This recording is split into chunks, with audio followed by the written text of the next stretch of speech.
Hello, everybody. Thank you so much for being here.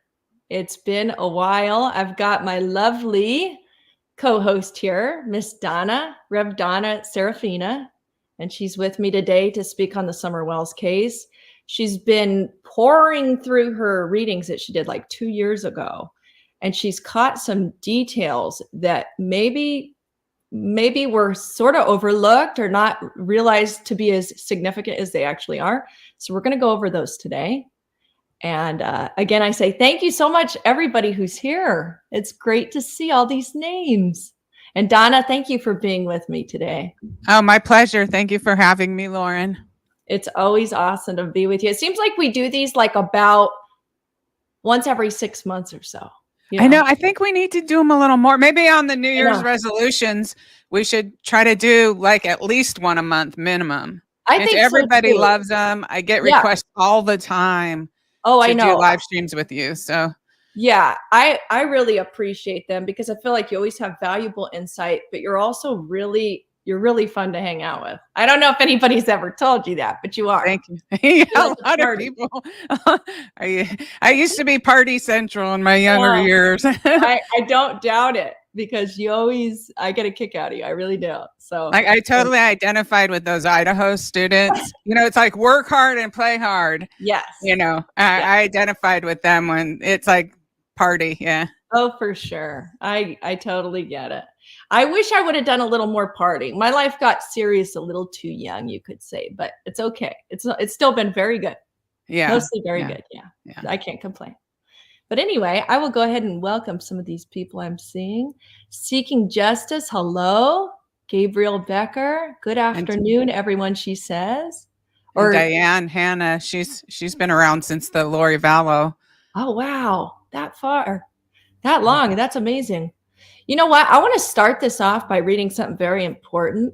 And I always do this. And the reason I do this is because there's people that, maybe just subscribed to either me or Donna recently, and they don't maybe know the backstory. And I want them to know why we know each other, why we're friends, why I respect the heck out of her. So I'd like to go over that real quick. Okay.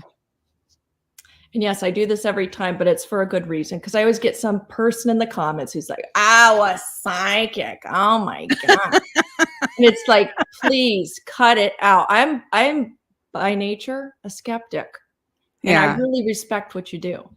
And people should be skeptical. I mean, until they're proven otherwise, I think that they should be skeptical. I'm never insulted when people are skeptical.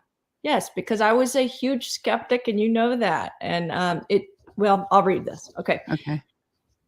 In 2020, I witnessed Rev Donna solve an entire case of 2 missing kids out of Idaho. They had been viciously murdered and buried, each of them having very different murders, burials, etc. In fact, they were even killed at different times. Through the course of at least 2 to 3 readings that she did, Donna completely knew every intricate detail. She got street names, interstates, and even the main players correct. You knew that it was Chad, Lori, Alex involved in these murders. Just recently, back in April, the world watched as Lori Vallow, this person that Donna was channeling, she went on trial. Lori Vallow went on trial. Only a few details I can recall even being surprised by, because you seriously told us all the details before they came out in court. I mean, you told us before the kids were even found, most of these details, Donna. Oh, yeah. Yeah. I think there was like 5 or 6, 7 readings before the kids were found. Yes. They're still on my channel. They tell, they have more details even than they correspond with what came out in court, but there's even more details than what came out in court in those readings. It's very detailed readings. It's shocking. Because Donna had nailed down every significant detail in those 4 months before their bodies were even found, I just wasn't super surprised. A lot of people were gasping as they were hearing these new details and doing videos about it. It's like, I wasn't shocked because you had already told us what happened to those kids long before they were even found. What this means is 3 years before Lori Vallow was on trial, Donna told us word for word what happened to the kids how they were killed, who did it, how JJ was attacked from behind and a bag thrown over his head and totally tightly duct taped, his whole face. Tylee dismembered, burned, that a piece of her jewelry would be found. You didn't know if it was a sweater pin or a necklace, but you knew it was something gold and shiny. That a piece of jewelry would be found, which tools were used on Tylee, that DNA would be found in the outbuilding on tools, which at the time, you knew these details and we had no clue what the heck was even going on, and you knew them. It was just crazy. And remember what, so after they had found the remains and a time went by, and for Charles' niece kept asking me to do more readings and reading specifically then for Charles, but Charles was insistent on providing more information, that there was a tool in the shed, like I don't know if it was a sickle or whatever, that you called the police in Rexburg. Yes, that this is same a true day, story. the police went in the barn. They were kind of laughing a little, like, it seemed silly to them. They went in there, they got the tool and then put it in a bag, and it turned out actually to be critical evidence at the trial. Oh yeah, it did. Right here, I even put that. Let's see. That DNA would be found in the outbuilding on tools, that Chad would hold on to one of these tools. You talked about the leg bone. One of the leg bones actually being chewed on. You spoke of this. Yeah. I think in your March reading, was it, Donna? No, I'm sorry. It's in a lot of them. It's all through there. It's just, it was actually even in the first reading in January 31st about them barbecuing her leg 100%. And eating it. And I was so freaked out. Yeah. That's the only time I've ever stopped a reading in the middle and started praying, because I was so scared. It was shocking. Just watching it. It was like going to trance. I'm standing there in 3D watching these people do this. And I was so terrified. I don't even listen to the reading myself. Yeah. Oh, it was absolutely shocking. You knew that Trapper, which turned out to be a street name, you kept saying trapping. The trapper's walking through, and he's not a hunter. He's a trapper. I know. It's a total difference. Yeah. Yes.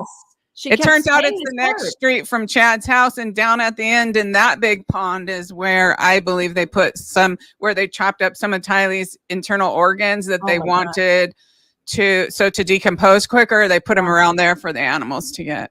Yes. Yeah. It was absolutely shocking.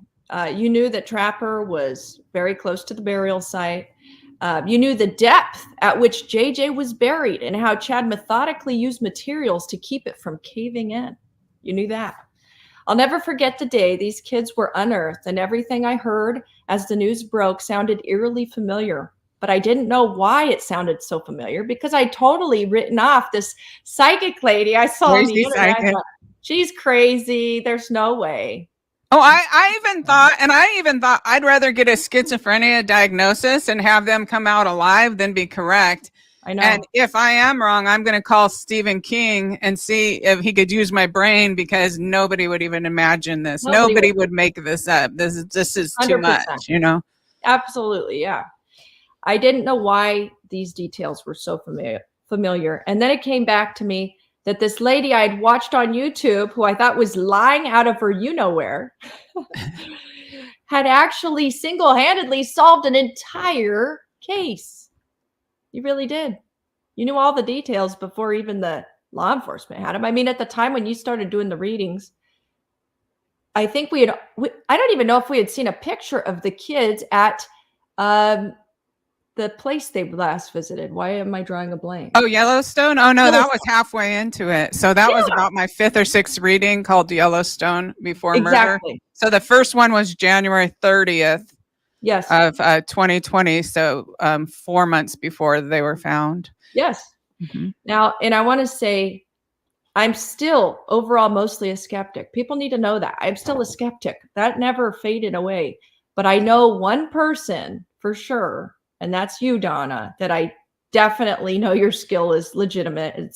Your ability is there. You've got it. And I really do value your insight 100%, because I've witnessed with my eyes, with my ears, that when you say something like, for example, even the pool party with the Idaho 4 comes out later. It's very valuable. That came out January 3rd. I put up I had done a reading with Xana Kernodle's friends, and Kaylee jumped in at the end, and she was just really insistent about this information about a pool party.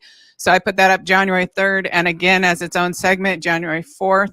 And Nancy Grace, about 10 days later, was knocking on doors and came across the DJ who said, "Oh yeah, I took him to a pool party." And then later, Law and Crime in March. So I was ahead of all of those people as far as that information, and receiving it directly actually from one of the victims, that there's something very pivotal and important. So then at some point, law enforcement, I noticed, did put in a warrant for all their social media all the way back till June. Right. When Brian went to there. Yes, that was another big deal. And I think it was for the people who maybe just started learning about your ability, that you talked about this pool party, and then all of a sudden, I know by March it had come out on, was it Law and Crime? Law and Crime. Yeah. And Nancy Grace found this guy about 10 days after I put it, because I looked to see when she came across the guy, and it was, I think, around January 13th or 14th, she uploaded something about this guy talking about the pool party, but that was like a full 10 days after my reading with Xana and Kaylee. Yeah. Yeah. It is interesting. So when I tell you guys that I trust her for what she does, I really legitimately do.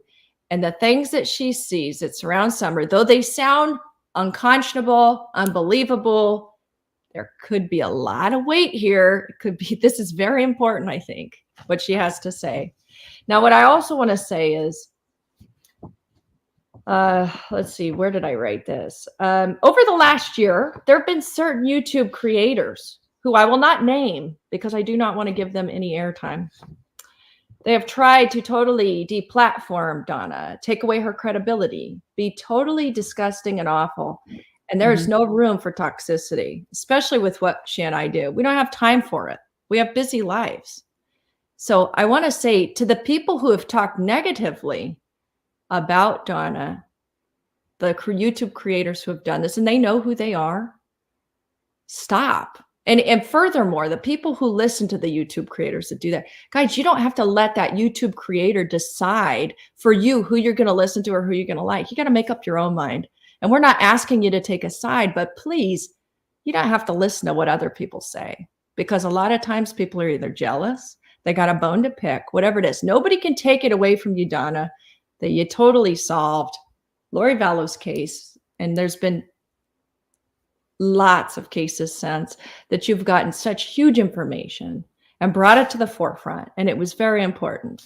So I don't want anybody to take that away from you. And I know they've tried. They've absolutely tried, especially on the Lori Vallow. Oh, yeah. And it's really interesting when I finally write about it, I'll be writing about that is in mainstream media. So if they pick somebody and they put their head up their ass, so to speak, to promote themselves, and then they tell fake stories, or they continuously to this day tell stories that are incomplete, that they could have 9 hours of interviews where they've never covered major key topics, but when my name is mentioned on their channels, they have a little conniption.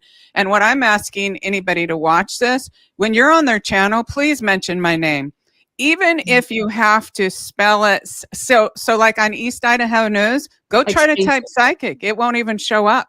No. They have such a conspiracy to deviate from the actual truth of what occurred here, that if you go on their live streams and write psychic, it's not even going to show. So spell it different. Use make some phonetical, but get the word out, please. Like if you are a supporter of mine, please get the word out and stop letting these people lie about what occurred there in Rexburg, Idaho. No, it's really it's real important. I mean, that is the most important case. That's the only case that people aren't going to copy me on, because it was so outrageous and I was unproven. So people were not copying me. They were just all standing back and waiting. And it's just it's a real important case to me, because when I was meditating during it, and I thought that am I wasting my time? We're beginning a pandemic. Millions of people are scared. Shouldn't I be doing something more important? I literally saw my spirit guide in my third eye, visually saw her. Yeah. And she said half of what I was doing, she said they murdered these children in the name of God, and that will not be tolerated. Right. And so your mission is to make sure the remains are located. And the second part of your mission is to use this case to prove the afterlife to the world. And it's pretty hard to do that when there is a conspiracy, a literal conspiracy to delete the truth about my work and its contribution from that case. So if you guys could help me with that, I appreciate it. 100%. Recently, I was talking to Naomi about it. I think Naomi's in here. I think I saw her name somewhere. But I was like, I mean, it's crazy. We witnessed Donna solve a whole case. We wish we could tell the world about it, but we will be silenced. Every time I try to tell anybody, I'm silenced. Oh, no, yeah, they silence you. If you do on East Side of No News, you're going to have to do a creative spelling of my name, put some different words, but get the word out there. Like if you're one of the people that's really supportive of me, that really wants that story out there, that really wants the truth out there, please get creative and help. Yeah. Yeah, I don't think that anybody should disparage you, Donna, for what you've done, because it's pretty remarkable. Yeah. It's very remarkable. Well, it really is. And it's Tylee Ryan, this adamant, boisterous teenager, one of the strongest spirit people. Kaylee's very strong spirit too. But her and Charles were in my house very frequently for a period of 4 months. Tammy was in there. Joe Ryan was in there. It was like the crew, the gang, just hanging out at my house. And most spirits, if you feel their presence, you could say, okay, I'm going to meditate at 7 tonight. If you're around, I'll communicate with you. But Tylee would just try to push through any old time. Tylee was just adamant, just let's get this done. Let's do it. She wanted the world to know what her mom did, which is great because they do now. And Charles wanted justice. He wanted Chad and Lori and Alex held responsible. Okay. Or Chad and Lori. He wanted them held responsible for their actions. So at least Tylee and Charles are getting what they wanted, what their motivation was for being in my home. So it's a really special case to me. I became very attached to Tylee, and just on a personal level, like you would care about a friend or a child who's, say, they didn't have a mom. In this case, this teenage girl, her mother killed her. So I felt maternal towards her as well. I want to ask you, were you surprised? I don't know why I'm asking, but I think for the crowd, I want to hear what you have to say about this. Were you surprised when they found a piece of jewelry in that fire pit? Just like you said, they were going to find a piece of jewelry. No. You weren't surprised at all, huh? No, because remember, I saw the pin come off. Yep. And so I don't think that there was any surprises. No, there really wasn't. There was a single thing that they said that wasn't from my readings. And do you? Honestly, I think the only thing that surprised me was stuff about other people that you never mentioned, because that's not who you were dealing with. You were dealing with the murders. Like about, for example, Lori threatening the Audrey chick. Yeah. Like, so Audrey's a peripheral person. Right. Yeah, I was really honed in on the actual people that, took part in this. Yeah. And it's kind of up to law enforcement where they draw the line on these other people, like Melanie Gibb. I've always kind of had a kind of feeling towards her. And wondering if anyone else was present during this death of JJ. Right. But I don't know for sure. I just don't know for sure, so I can't.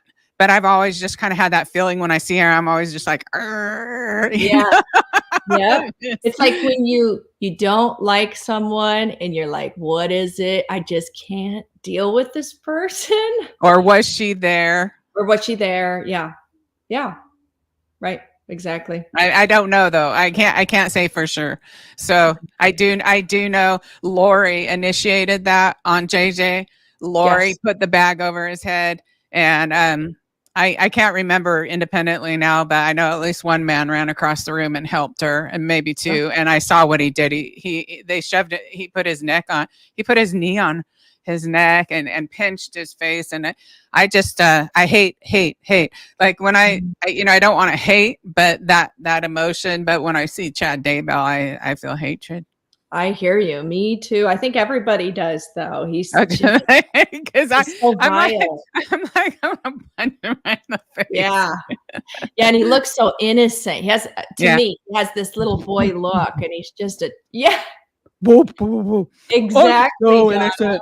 You know, that's a good lesson for everybody. Mr. Potato Head, Mr. Innocent. I noticed just in general, people look at someone and if they have a baby face, they're like, oh no, that person could have never done that. Right. Yeah. And literally because of years of programming by television and media, the bad guy is so identifiable, right? All crooked and sneaky. And then and the good guy is a baby faced or, strong jawed, handsome man or whatever. And no, not in real life. So true. And I can only imagine like when you're in your trance, I guess, technically, how these people even look. And that's what we're going to talk about today too. Okay. Is with the Summer Wells case. You have gotten a better description on who you saw do this. That's true. Do you want to get into start with that or the location? So I got more information going back through these readings. What I did was these readings I'm talking about are not current. These readings started in July after Summer went missing, and they started at the request of Lauren. Okay. So I did not want to get involved with this case due to all the fighting already taking place within weeks of her disappearing. All kinds of YouTubers were smearing and fighting each other around this case. And so I had made a decision. I'm not even going to touch it. And Lauren was like, please take a look at this case, see if there's anything that could help. And so I did the first reading and then I sent it over to Lauren. So if you want to hear it, if you haven't heard it, it's on this channel. So that was back in July of 2021, right? She went missing. 2021, yep. Sure was. And then I did a second one about a week later or so. And those are both on this channel. I mean, I didn't even I wanted like wash my hands of this. I know you did. And the what occurred here is so gross and so shocking. Like I actually used to work for juvenile parole and I was a social worker. And I used to monitor all criminals that came out of the 4-year institution. So these are not little small time people anymore. It's very serious crimes, state institution, and I've never seen anything like what is on Ben Hill Road. Wow, the number of sex offenders and just the crap that goes on back there is shocking. But then even more shocking is what happened to Summer. And that's the kind of stuff where you didn't even, or I didn't even know existed. Like, well, you hear about it and you don't know if it's like a conspiracy theory or, you know what I mean? It's like, does it really? You might listen for a minute. And what I saw is very much along the lines of what the worst of the worst of the worst. Right. So as you're saying this, Don, I go back and I'm thinking, part of me is thinking, okay, that's just, I can't even imagine it, right? It's too bad to imagine. And then I go, she got JJ and Ty Lee's reading, right? I can't disregard what you're saying right now. As much as the skeptic in me wishes that I could, I have to take it serious because I've seen you solve a case is what I'm getting at. Yeah. No, I know. It's horrible. It's horrible. It's the last reading why I decided to stop. After I did the last reading, I woke up. I had such a bad nightmare. When I woke up, I was thrashing around. All my blankets were on the floor. I don't know if I've ever done that in my life. Wow. And I had nightmares for 8 days straight after that. And I could see all these people closing in on me. Like, I don't know if they were going to eat me or what they were doing, but it was terrifying, absolutely terrifying. And I knew that I can't do another one. I mean, I was so distraught. Like, I had to cancel a couple appointments that week. I even during the day, I was like emotionally from seeing that it was just too much. And like with Tylee, like you hear how bad that is. And after that, I thought, this is the worst thing in the entire planet. Like nothing could be worse than this. And then when I see a vision, what happened to Summer, it's worse than that. Yeah. And to clarify, I see, hi, ABD. She's saying, or he's saying, I think it's a he. Is she saying the parents are not involved? No, she is not saying that. She's saying there was a handover. Donna, you want to explain that? So what I would say is I stand by my first reading. The first reading on Lauren's channel here, that's 12 minutes and 45 seconds. That reading was done knowing close to nothing about this case. I was aware of the missing girl, Summer, and I looked at a picture of her, but I had seen that all these YouTubers were fighting. I didn't watch any of them because I just don't want the fighting. And I walked back in my room. I started praying. And I mean, I call on Jesus. I call on the archangels. I call on my daughter. And then I turned myself over. And so in this kind of thing, I'm doing trance where my consciousness, I'm turning over to these angels to show me. And quite frankly, like I can identify in every reading the point where my consciousness is totally 100% connected to whoever's doing this. And when I'm out of my body, like in the Gabby Petito case, which is on your channel too, the original one, at the point where I go, okay, now I'm standing at the back of the van. I was out of my body and I was there watching them. I'm standing there like watching Brian and Gabby fighting. And the weird thing was when I listened to the recording later, and I thought of cutting it out because I thought, oh man, this is inappropriate, but maybe I should leave it. I did leave it. I'm glad you left it. I go, I feel like stabbing Brian so he can't do this to Gabby. And I thought that's the first time I have heard myself in one of these trance recordings. It's the first time I've heard myself actually express a desire to try to intervene. Yeah. But it's like you can't. It's like you're standing there with both of them, and they're a little more translucent than physical people because you're in energy world, but you can't change it. You can only just keep rattling off what you're seeing, rattling off. And sometimes what you see might not be what you think you see. And that's where it could be wrong. It doesn't matter if somebody says something and it turns out, oh my God, you're not a psychic because you got one thing wrong. You are or you aren't. And, and you're trying to, as fast as you can, seeing this shocking stuff and trying to interpret it, as well for people. So, yeah. Right.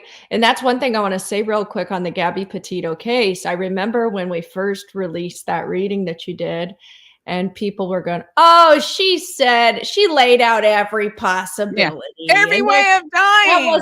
That wasn't specific. Hit her on the head with a rock. Choose something. Right. And you specifically said that he strangled her, but he also hit her with a rock. Yeah. It was a long drag out fight. Like if people want to listen to that, it's 20 minutes long. It is blow by blow by blow. It goes really fast. It is. And it was like 6 months. So at first when the coroner said, yeah, she died by strangulation, it was and then the naysayers and the trolls would be like, you said he clubbed her with a rock. And I'm like, he did club her with a rock and he did strangle her. Like both things are true. And the trolls just had a field day. And then 6 months later, the FBI put out their final report where they said she had blunt force trauma from being hit by one of these big rocks. But by then everyone's moved on to the next case and they could care less. So I am going to have to go through and I'm going to make eventually someday, if I have time, I'm going to make some that show the confirmations, so that when an important case comes along, it might help law enforcement to trust me a little more, or it might help if somebody wants to hire me and then pay for me to actually go where something happened, so I can get more information, to be more, legitimate and quick for people who are interested in my work. I remember, Donna, like at first when you were vindicated, when the medical examiner came out and said, hey, this is what happened, that not only did she die by throttling, but also a big gash to the head. I remember I wanted to just go into all the comments, and I did reply to some people. I'm like, hey, yeah, you were talking crap before. Blah, blah, blah. Yeah. Right. Yeah. It's a weird thing to have to try to prove yourself on too. It's because it's like, gross. It's like when I listened to the trial of Tylee and JJ, I was so traumatized. I tried to cover it. I'm thinking, okay, I'll be like these other YouTubers. I'm going to cover this crime. And I couldn't, because it's so personal. It's like, I'd be like, because when they're saying stuff from the trial, I can see it in my head. I can see way more detail than they're talking about. So, I learned a lot just, as far as the public YouTube thing on that trial. Oh, for sure. My limitations, I think, too. Yes, definitely. I'm gonna ask you some questions so we can get this information that you feel like is really solid and that needs to get out. I'm gonna ask you some questions so you can discuss it. So you felt in the 12-minute reading, when I went over it, both parents were in agreement about moving forward with this, right? Correct. That's what I saw. Okay. So everything I say now is from the psychic visions. It is on the legal equivalent of conjecture. So it needs to have a disclaimer. Yes. And when psychics are wrong, they can also be wrong in interpretation. But yes, that's what I saw. Yes. Okay. Let's see. Did you ever, in your time of doing these reads, did you ever see any other children with Summer at all, by Summer, anything, or just Summer? I did not see any. Okay. So but it's a trafficking ring. So you have to concur, or what's it, when you come to a conclusion, you have to presume that there's plenty before her and plenty after her. Right. That she wasn't the first. She isn't going to be the last either. Correct. Okay. Absolutely. 100% on that. Have you ever had a very clear location of where you think this carousel place is, that you saw an exchange of money? Have you ever? Yeah. Okay. Oh, you mean the location? I don't know what carousel, and that's what I want to tell people. So I'm assuming, and really assuming based on seeing the Jax building, what I call the Jax building, which is the Eastman building. Based on that, I'm assuming it's the carousel in Kingsport, but I receive letters, and I want to let this know. Anything I apply to the actual location could be somewhere else in the state too. It's like, I'm locating things around there, but people frequently write to me from the area where Dollywood is. Do you know the name of that? Or Pigeon Forge, one of the two? Something like that. And even Chattanooga and stuff. People write to me from there and they say, hey, I found all your clues over here. And so just to keep that in mind, we're in the map videos, I'm applying this, but that part's not psychic. And it could be somewhere else, but so. Did in any of the times where you were in the trance, now I don't think you spoke much of this. Actually, I don't think you spoke at all about the underage boy they call H. No, did you see it in my notes? I didn't, but I'm wondering if you can recall any feeling about that situation. No, they didn't show me anything. They didn't show me anything about that. I don't think. Okay. I think I wasn't super focused. But to me, I kind of wonder if this kid Hunter has admitted that, right? He's actually claimed that Candace has done SO type things on him when he was 14.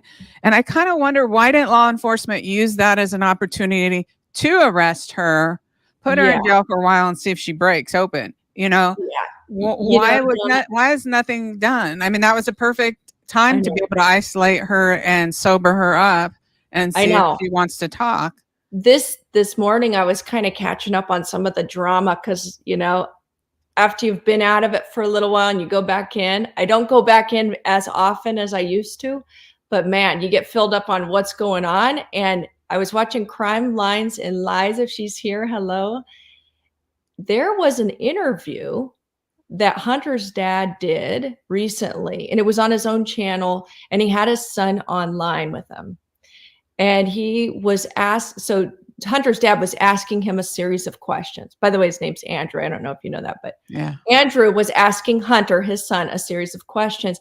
And what I found so interesting is that Hunter, it's as if like he forgot the story, like he forgot the script. So you could tell there was this, I guess, feeling of like, he should not be talking about it. And he quickly got off of the line. I felt like he didn't want to talk about this stuff with Candace, which I can kind of remember what he was supposed to say. Exactly. And that's what I wanted to tell everybody in the audience.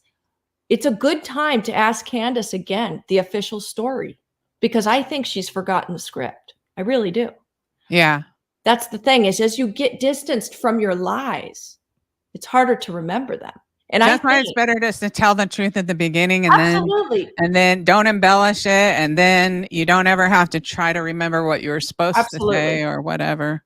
Yes, that's interesting. I wonder how old he is. So he's 17 now, I think. Oh, so he's almost old enough just to go speak about it if he wants to. And he's got a baby on the way, Donna. Oh my God. On the way. Oh my God. Crazy, right? Yeah. I was floored. But I thought that was so interesting. He couldn't remember the story. He couldn't remember the official, version of events that he told. What did he say? Yes. Did he say anything notable? It wasn't very notable. He did say like, oh, Candace and me never did anything, but it didn't sound confident. He's claiming now that they didn't do anything? Allegedly, but subject to change, right? It could change at any minute. I just want him and that is something you would remember, For sure. You're not going to forget that. I think he's forgotten the script. I think they all have. Honest to God. And I know I get hell for saying that, but I dare you guys ask Candace. So what happened on June 15th? Yeah. Did the story change? Yeah. There you go. Yes. Hi, Ziggy. Ziggy says he said he didn't like white women. Yes, you're right. That was the response. He said, I don't like white women. That's what he said. Maybe if Candace was his first white woman, maybe that's why. He's like, I want nothing that reminds me of this ever. Good point, Donna. That's funny. Yeah, totally. Yeah. Yeah. So I thought that was pretty interesting. And what's the real story? What really happened? Because it's like they're reading a script when they've been asked what happened on June 15th. Oh, Mom wanted to plant flowers and Mom gave her a piece of candy, and it's the same shit every time. Excuse my French. And somebody who I've been in a lot of contact with on this case for the last couple of years told me that, and was in direct contact with the grandmother, said that grandmother said actually when they pulled in the truck, she actually got out of the truck. Summer was still in the truck. She got out. Her knee hurt real bad. She wanted to go lay down, and she went directly in and laid down. Okay. And she said Candace was on the phone, and that's the last she saw. That's her cutoff point, and that is also, I think, different than the official story. So really, at that moment when Grandma Candace goes in her camper to lay down, Candace could have done anything and Mom wouldn't have known the difference. Exactly. Very interesting. Yeah. So let's pick up from there. So you feel, I don't want to put words in your mouth, but having to, let's say, pair up your reading with what happened on June 15th. Do you think at that point, maybe she got her in the vehicle, she met somebody somewhere? How do you feel, Donna? I kind of feel like even if I leave her out of it, which I want to make clear I stand by my first readings. I just don't feel like I need to repeat it and fight and get into their drunken diatribes. Right. I don't want to be part of Don Wells' drunken diatribes. Yes. But to say that for a couple of months I was sending Don Wells photos on his cell phone, and he texted. I thought we had a couple of good conversations, but I asked him point blank, if solving this meant Candace going to prison, would you still want to do it? And he said no. Really? In text, yeah. He said no. And it being very honest, he was being very honest. So to him, it wasn't worth losing. But okay, so I'll show people what I did. What I did was I narrowed down.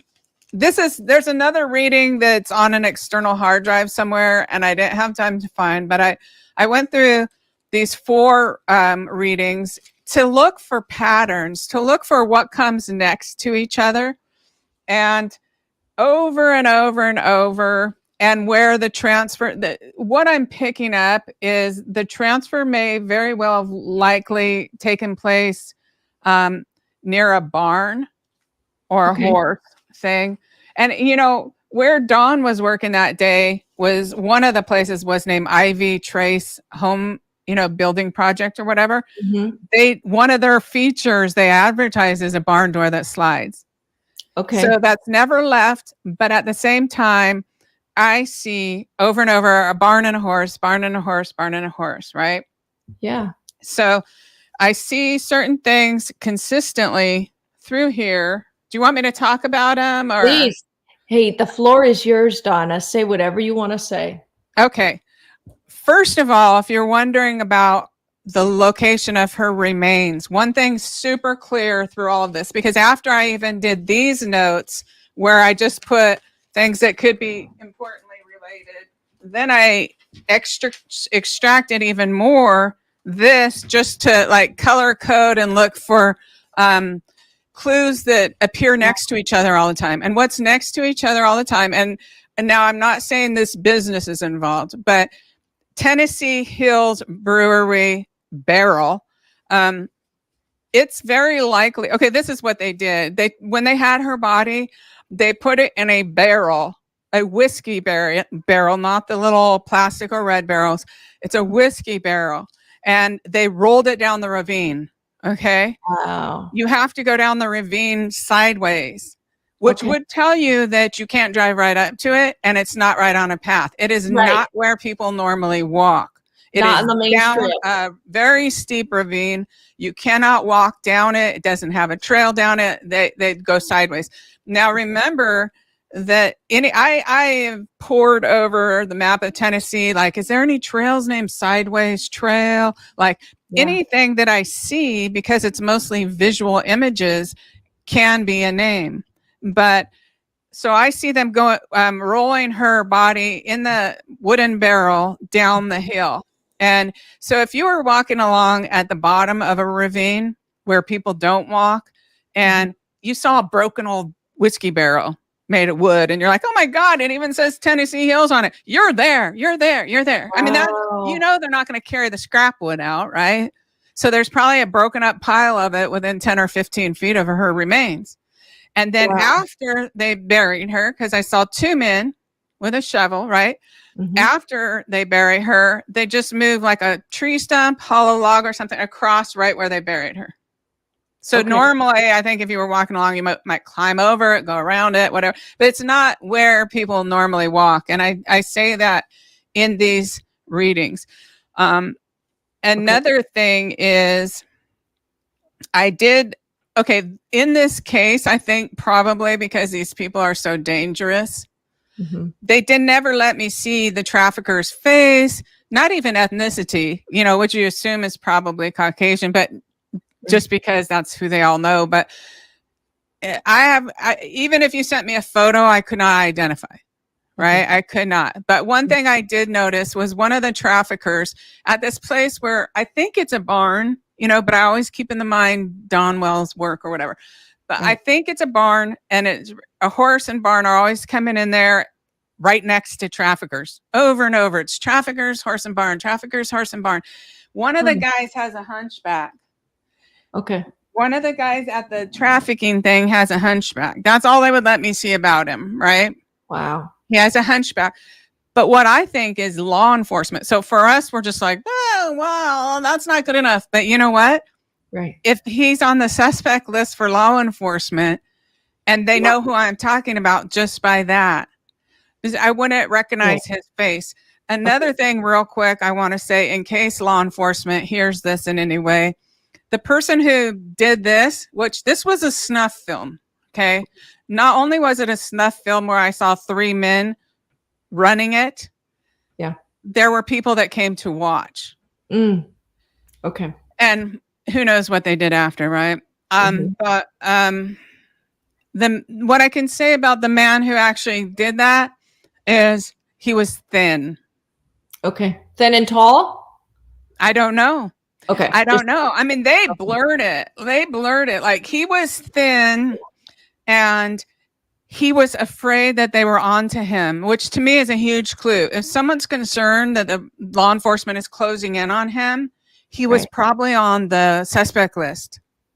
Right? Okay. Yeah. So if the law enforcement has their list and they hear this and then they're like, okay, yeah, we know who she's talking about. See, I don't know if that's 2 separate guys, just one of the traffickers. And the guy who does that, he's thin. And he would be the one to babble. And I do believe he was also one of the 2 that was tasked with getting rid of her remains down there in that ravine. Wow. Okay. But you could send me 1,000 pictures and I wouldn't, identify it. Yeah. I gotcha. Donna, real quick. You got the names Chris and Jeff. I think it was in your 12-minute. I do remember that. And it's like, okay, I want to say everything I get just in case, because in any reading, there is also could be brain garbage, or I call it mind garbage. Say your consciousness is floating out there in the ethers, and there's all kinds of stuff floating around, and you're trying to hone in on this exact thing and have this experience, but this thing comes floating by, right? This little piece of information. Now, is it part of this? It was just kind of like, oh, I'm getting Chris and Jeff. Okay, I'm just going to say that, but I really don't know if that's like something I would hang my hat on. For sure. The J, getting the J, that is. They put that one in strong, like 2 or 3 times. There's a J name. The other thing on the barn door, maybe all barn doors have a kind of way they're built like that, but I'm like, it looks like a Z on the barn door. But, when you look at them, maybe they all have that kind of structure. I don't know, but it's just to keep in mind. And then Donna, real quick, as you talk about this scene is coming back to me in my mind, and I wonder how many people in the audience are going to remember. There was a live stream. Gosh, it must have been 18 months ago, maybe even almost 2 years ago. I feel like it was Benny Keys who did it. And there was scenery, and he's driving around. Somebody's driving around, and they get down this very secluded, very random area, and there is a barn to the right, and there is a stream to the left, and there is like horses, I think, off in the distance. I feel like saying it's off a Simpson Road. I could be wrong, but every time you talk about a barn, I go back to that place, and I wish where you saw. Yeah. I really wonder if it's around there. Hopefully and I don't know. I mean, it could be in Timbuktu for all I know. And so when the law enforcement or whoever's searching, you just keep these fluid things in your mind that, okay, this is where she was. It could even be on the grounds of the mansion. Yeah. Or the large building, or it could be separate. And one, like I talked about on the lecture to the law enforcement, the retired law enforcement and private eyes in Idaho, when I'm doing mediumship, the one thing about it is if you think of the next scene, you're there. So it's like in Idaho, I'm seeing Brian do this in Ethan and Xana's, then I see him going up the hall, and I don't see him walking each step. I'm in the next thing where he's doing something. Right. And so there could be space. No transition. There's no time feeling. There's no time and space. You're just from one to the next to the next. Right. But so what occurs repeatedly is the ravine, the hollow log, the horse, the transfer, the mansion, the funeral home connection, over and over and over. Funeral home. Okay. Yeah, our funeral connection. And then Rolling Hills, Tennessee Hills Brewery. Now, this Tennessee Hills Brewery, I came up with before I even knew there was something called Tennessee Hills. Okay. Much less a brewery. And I'm like, Tennessee Hills Brewery or Distillery. I'm not saying anyone from there is involved, but I am saying that they had a barrel. Maybe it was in their barn, a whiskey barrel, and that's what you're going to be looking for. Because obviously they're not going to bury a whole barrel, right? Right. Except on Breaking Bad when they bury the money. But did they bury it in a barrel? Well, a bunch of money. Yeah. Walt buries like 6 or 8 barrels of money, but that's what an idiot. Like, doesn't he get worms are going to eat that through that right away? I know. So if you were walking in the ravine, right? Yeah. You see this pile of a broken barrel. You're there. You're there. Good to know. And Donna, I want to stop you real quick. With Suzanne Morphew, remember you said this weird tree. Yeah, it was like this. It was like the stump grows, and then it's like you can't tell which is supposed to be the main thing. And that's like the only thing around. I know, and people are so mad. What else is there? And I'm like, I just see this crazy looking tree.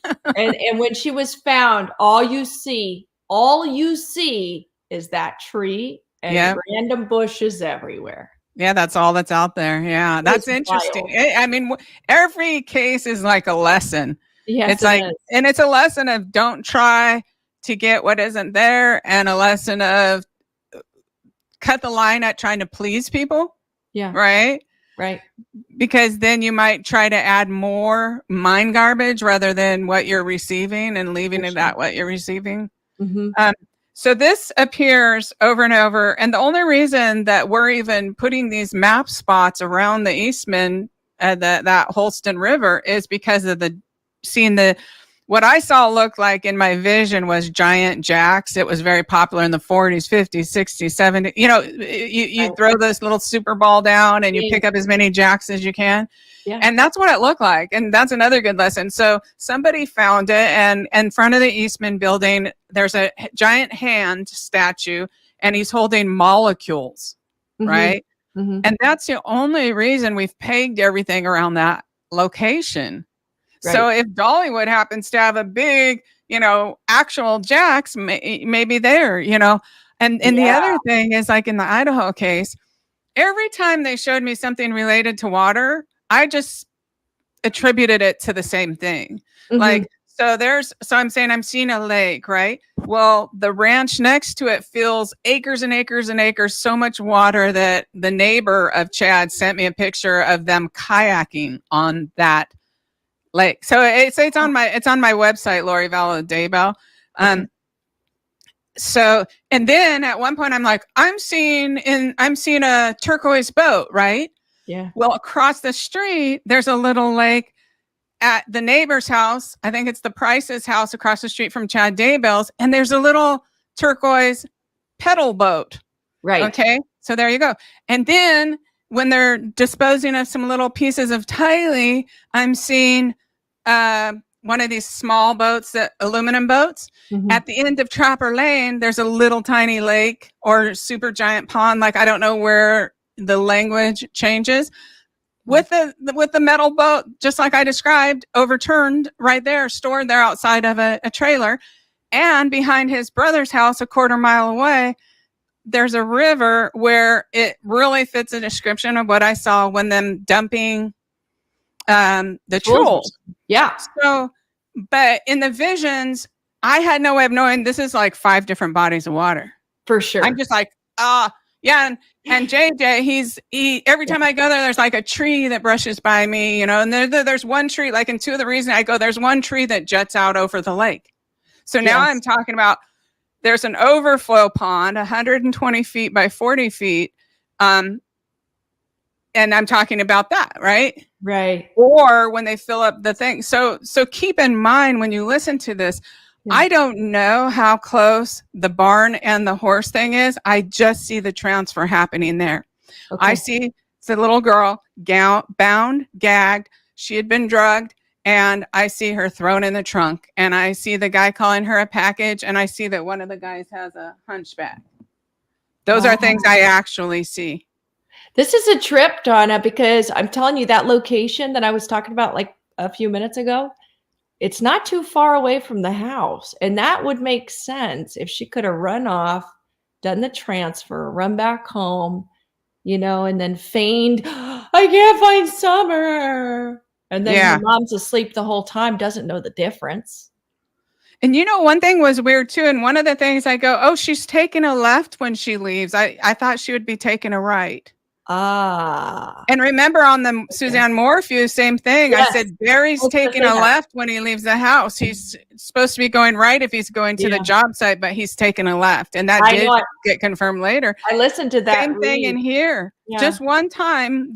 So it's something to keep in mind that it might not be in the direction people think. So, you know, I'm just going to say that I've said this before, that somebody that works at Eastman, I see being involved. And the last time I said that, remember the next day there was a steam explosion there? I remember. That was February of 2021. And yeah, it was like early in the morning, I believe. And it made the news. Remember? Yeah. It was like confirmation to me. I was glad no one got hurt. So I was like, wow. Well, I'm just take that as confirmation there. That fact occurs in every single reading. Yeah. Over and over. It's a major thing. It's not a little waspy, you know, little when things go through and they're not what they, you know, the main thing. That occurs in every single reading. It's as well as this funeral home over and over and over. The funeral, coffin, funeral, that type of stuff, that occurs in every reading. And where this occurred, where the death occurred, is in the building's brick with white columns, right? So I don't know if it's a funeral home. I don't know if it's a mansion. I don't know if it's a very large house. You know, the way things turn out, sometimes it could be a dumpy little brick house with columns, you know, but in my visions, it looks like a larger building. Okay. Where this occurs. Okay. And but every time, so they get us in front of, I call it the Jacks building, the Eastman building. They get me out at the river, and then they have me standing by the river facing the Jacks building, and then I go to the left, right? Okay. So if you're on a map and you're out there, out at the front, and then you go left up towards Domtar Park, really. Mm-hmm. Okay, so let's see, Barn Door River. This just occurs over and over. And then when I asked for clues that could help law enforcement, I got Ivy Bridge, Train Street. Oh, that's so important. This is so important. Yeah. There is that place, and I think I showed it on the map, where the freeway, it's going up into Bays Mountain, crosses over Domtar, and then a train track goes underneath the freeway. And I looked last night again on Google Earth, and right next to that train track, right near where the freeway is, boom, there's a big ravine. Oh, interesting. Wow. Yeah. So like if I was looking, I would go look there. I'm not saying she's there, but I would go look. It's definitely worth going. And you got to go in the ravine. You go where people don't walk, and it's kind of scary because like one of the pictures I looked up, there was a snake. Okay. Big snake. Gotcha. You know, yeah, that's crazy. Like, you got to be not afraid of snakes and things. Yeah. Let's see. Then I see, okay, the theatrical thing, that is real. So what I saw a man, and I've alternated because I've talked about him wearing a top hat and a cape. And then I saw him wearing some other kind of mask. I've said it in here, but so that is over and over and over in there. So I believe what I even started to describe in that first reading and these other further readings, it just gets more and more details of filled out. But I believe that is what occurred. Okay. I think it's interesting about the theatrical thing, just because there's so many theater groups around that area. But I don't know if that's connected or just the fact that these are traffickers. You know what else I got? they showed me in one of these that this is small potatoes. What occurred with Summer is actually small potatoes in comparison with the overall activities of this group. Ew. Oh, here, I want to tell you this. If there's somebody in the area too, when the thin guy, when he does this, he says, "You all think I'm the devil anyway." So something. And I'm like, who says that? I've Googled it. I mean, I wrote exactly. And she woke up. She was terrified. She was terrified. This was not a good thing. Nightmare. The one where he says, you all think I'm the devil. And I'm trying to look up, like, I looked up newspaper articles, like, is there somebody who said that quote? And because that is a clue, right? Okay. So we get, that's basically it. Like, we get this barrel, because people have written to me about different breweries and this and that. This is what it is. It's over and over. It's just like, look, seeing brick wall, seen Summer put in wooden whiskey barrel, rolled down ravine, a long train track, the boat goes, a big bridge coming up, the overpass. I'm seeing the overpass, but I'm directed to underneath the overpass, seeing under the overpass. I mean, it's like this over and over, and it repeats. That's the thing. It repeats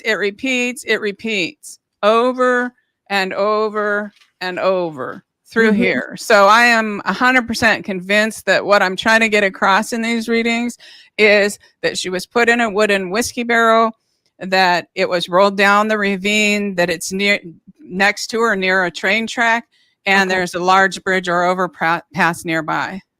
Can I refer back to one thing real quick? So, and this is for anybody who followed her Lori Vallow readings, she many times over explained the setting where JJ got the bag over the head with the duct tape.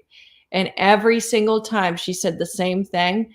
And I feel like with you, Donna, whenever it repeats itself, it is a sure as heck thing that's what happened. And it's in every single reading, as well as this barn door, barn, horse, carpenter's barn. Oh, here's one. Because I've never heard things called this. Transfer may have taken place at Carpenter's Barn.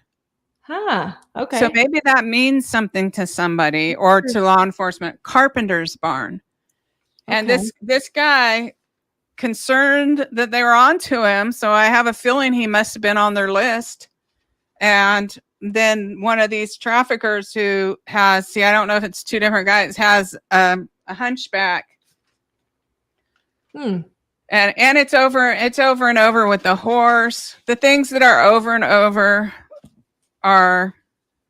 Would you call Don a carpenter, or no? He's a drywall guy, right? Do you think there's any association with what you just said, Donna? No, not quite. I didn't have anything to think that. I kind of tend to think these are the traffickers. Oh, you know why? Because every time, I put the traffickers in orange. Every single time I'm talking about the whole thing. Yes. The barn and the horse, something about the traffickers is right next to it. All right. Before or after, every single time. So that's leading me to believe that may be where the transfer took place, horse or barn. And then every time about the ravine, the wooden whiskey barrel, which Tennessee Hills has come up a couple of times. So I think it's just, I'm not saying the business is involved. I'm saying that, someone had this in their barn, and you're walking along, you're like, oh, there's a pile of wood. Look, it says an old broken up, barrel that they rolled down the ravine with her body in it. And now there's a pile of wood, and it says Tennessee Hills. And it's like, okay, I think I might be close by right now. Interesting. Yeah. Now, every single time the certain things, it's like a pattern. They come every single time together. For sure. Yeah. Now I have a question for anybody who lives in this area. Donna, have you ever felt it was possible? Could it be that there's like a crack in the earth somewhere that they could have put her? Because when you describe going sideways, like you can't go straight down you have to go sideways. Like it almost makes me think, is there like a crack in the actual like bedrock? You know, like I've wondered that. Just off topic, sort of, but well, because ravines probably are that formed by earthquakes and things like that, where like if you look at Bays Mountain from up above, it's like that, and maybe a lot of hills. Like I said, I get letters all the time from people Chattanooga or over by where Dollywood is that say, look, all your clues fit. I found every clue of yours around here. So I don't know. Maybe I'm only seeing, you know, the Eastman building, and then I'm seeing going up the river, and all of a sudden I'm in another river where a real steamboat is, right? Right. I don't know the answer to that. So that way I don't want people to be stuck with, oh, well, she said it's right here. No, that would be trying to please people. That's not getting it psychically. Although, you know, we did see the other day that wooden old, what I could have thought was a steamboat, right? Because I live on the West Coast and I've only lived in big cities. So you always keep that in mind too when you're looking at the work of a psychic. Where are they from? You know, what do they know? Just for interpretation reasons, just like in the Lori Vallow case, I never heard of a cow irrigation lake. I've never heard of such a thing. I've never seen such a thing. So to me, it's a lake. And actually, I stopped the Yellowstone reading because I was seeing cows on it. And I'm like, okay, my mind's going honky. Cows don't stand on lakes. Where I should have just said there's a bunch of cows standing on the lake instead of trying to, you know, decide for myself what could be reality or not, right? So yeah, you always got to keep that in mind. For sure. I've got a question here. Okay. Let me see if I can find it.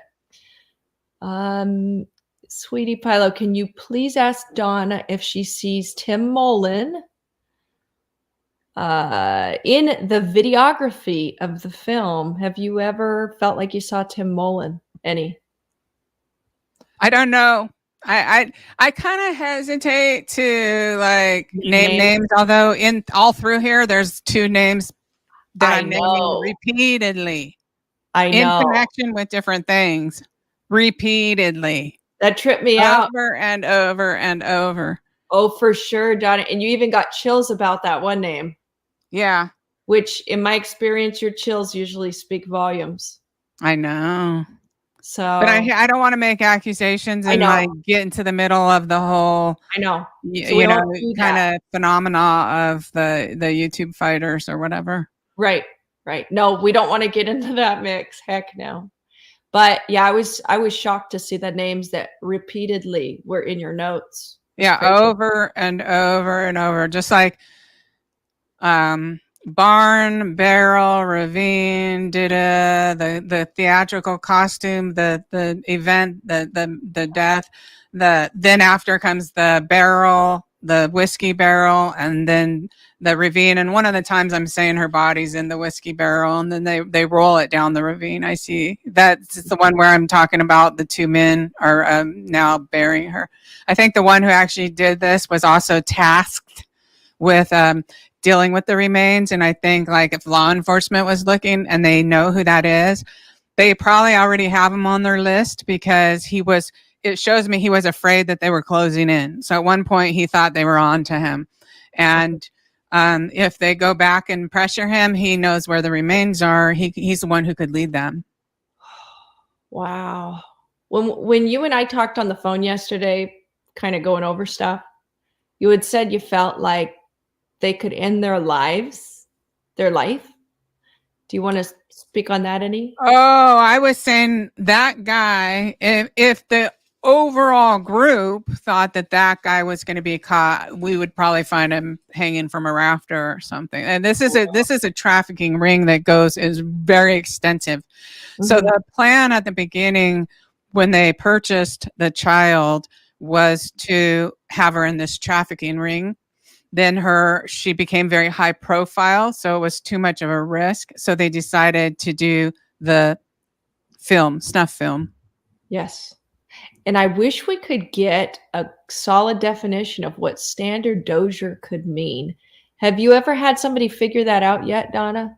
I looked it up. So that's a brand of knife. Okay. Dozier is a brand of knife. And which is consistent with what I actually saw. So I looked that up after I actually saw what happened.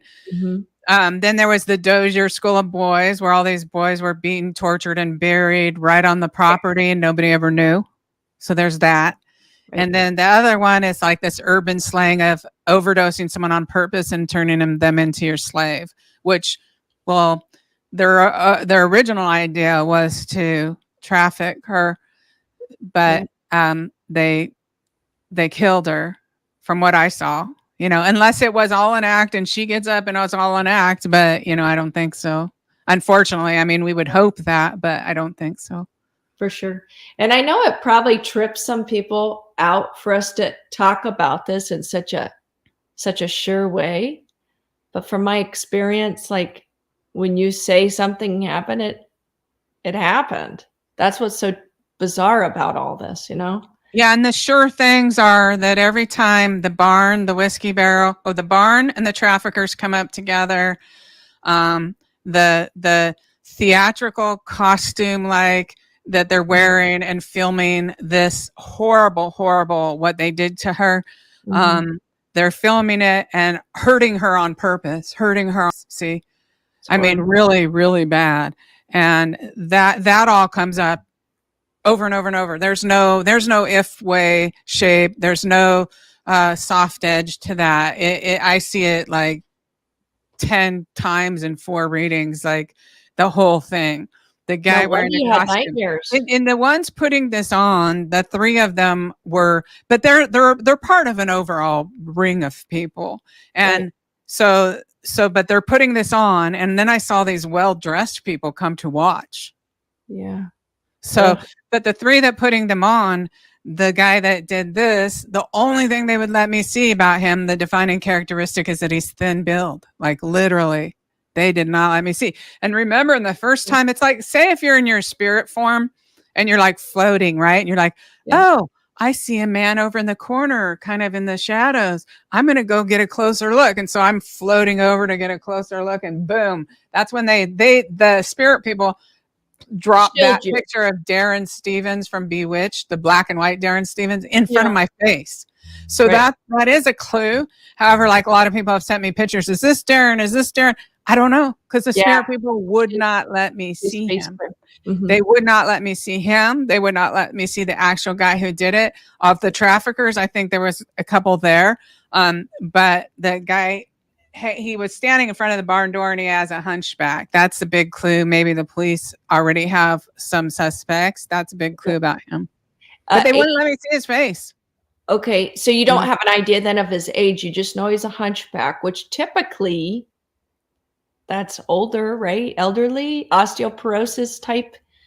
Or someone who slouched their whole life. True. You know, someone who just slouches. Okay. You know, and maybe locals would kind of have an idea of who I'm talking about. Like we won't know from that, but locals who kind of know all the players, they might have an idea from that. And the police might already have suspects. I have a feeling they already on their suspect list. I feel like they already probably have this guy who actually did the final thing, because the guy was so scared. And one of these, I mean, they're connecting me kind of, he's like in fear, they're on to him, right? It could just be paranoia, but I kind of had a feeling, I was like, listen to that. And I was like, I wonder if the police were kind of poking around in the right place. Yeah. Because he was concerned that they were closing in on him. Okay. Wow. That's a trip, really. Yeah. But it would be these things come together, the ravine, the barrel. It's somewhere along some train tracks. Okay. And then there's an overpass nearby. Now, is that an overpass bridge of a train track? And so it probably not directly under, but like I said, that one is perfect by Domtar Park, where the freeway goes over and then the train goes under, and then next to it there's like a ravine right next to next to overpass, and right next to where a train goes, boom, you know. And you can only see so much on Google Earth, but I'm like, that's a ravine right there. God, that'd be so crazy if somebody goes and finds her, wouldn't it? Yeah it would. Unbelievable. And that happened in that one case. What case was it, Donna? It was a while back. in the last 8 months. Lady was missing out of the UK. What was her name? Oh, the and a psychic found her. Yeah, I remember Nicola Bully. Yes, she Nicola Bully. True story. I did a short read on her, and then I didn't want to put it up. I told my friend Teresa, the admin, I said, I think she's wedged under a big rock. And that's kind of something too, how you got to see, because I see her wedged. I see her body. She's in the river, but it's wedged. Okay. And then later when I saw these little dams that they call the wires or something like that, WEIRS, it turns out she was probably wedged under there. But see, I'm seeing her wedged under something. And so I'm interpreting it as a big boulder because I see her deceased. I saw her tumble in, but I didn't see anybody push her. I definitely didn't see anyone kill her and dump her there. Like, the conspiracy or whatever, because I saw her, she was alive when she tumbled in. The only question is, did she do it on purpose? And when I woke up from the reading, I didn't ever even listen to the reading. Okay. And the reason I didn't listen to the reading was when I woke up, I was in such a despondent state with a complete and total lack of hope. Really? It affected you real deeply. Well, or maybe her energy was still affecting me. See what I mean? Okay. Yeah. So if it was, if she did it herself, then I don't think she wanted it to be known. She would rather make it look like an accident or something like that. Makes sense. Because I had to call a friend. Like, if you ever get despondent, the one thing that will help you is call a friend. Get out of the house, even though you don't want to, and go do something. And I had that feeling. So it kind of led me to believe that could have happened. And so that's why I just never uploaded it or even listened to it. Very interesting, though. Yeah. Wow. Because I don't want to put ones like that. And same as with the lady who burned herself by the freeway, Deborah. Did you feel that Debbie Collier was killed or killed herself? I did do a reading for a relative of theirs, and I didn't put that one up either for the same reason. Okay. So I did see some things. I did see some fights, and then we see her in physical world. Her daughter struggles intensely with mental health problems. Right. And I just thought it's not going to help anybody for me to upload this at all. I'm going to stop at the point of ever doing harm. For sure. Right. Yeah. No, that's great. That's responsible, Donna. I gotcha. Yeah. Well, I should ask, who has questions? If you have some questions, please put them in the comments. And real quick, I would like to see, I think we got a few, let me see. I think there was a few super chats somewhere. Let me see. They're way back here. And Donna, if you see any comments right now that you'd like to address, feel free. Oh yeah, it was that some lady said go find her, and I'm like, I'm on the West Coast. I know exactly. 2,000 miles away there. Me too. I wish we could go one day, Donna. That would be so interesting, wouldn't it? Well, see, we'd have to go on a new case because once I've put myself out there to this extreme, it would not even be safe for me to go there. No, I don't think so either. Yeah. Not only that, honestly, I saw some involvement by someone in law enforcement, but I didn't see tied to the specific transfer or tied to the specific death, but just tied to the overall ring. Right. So there's someone on the inside of the trafficking ring who can also warn them what law enforcement's doing. Mm-hmm.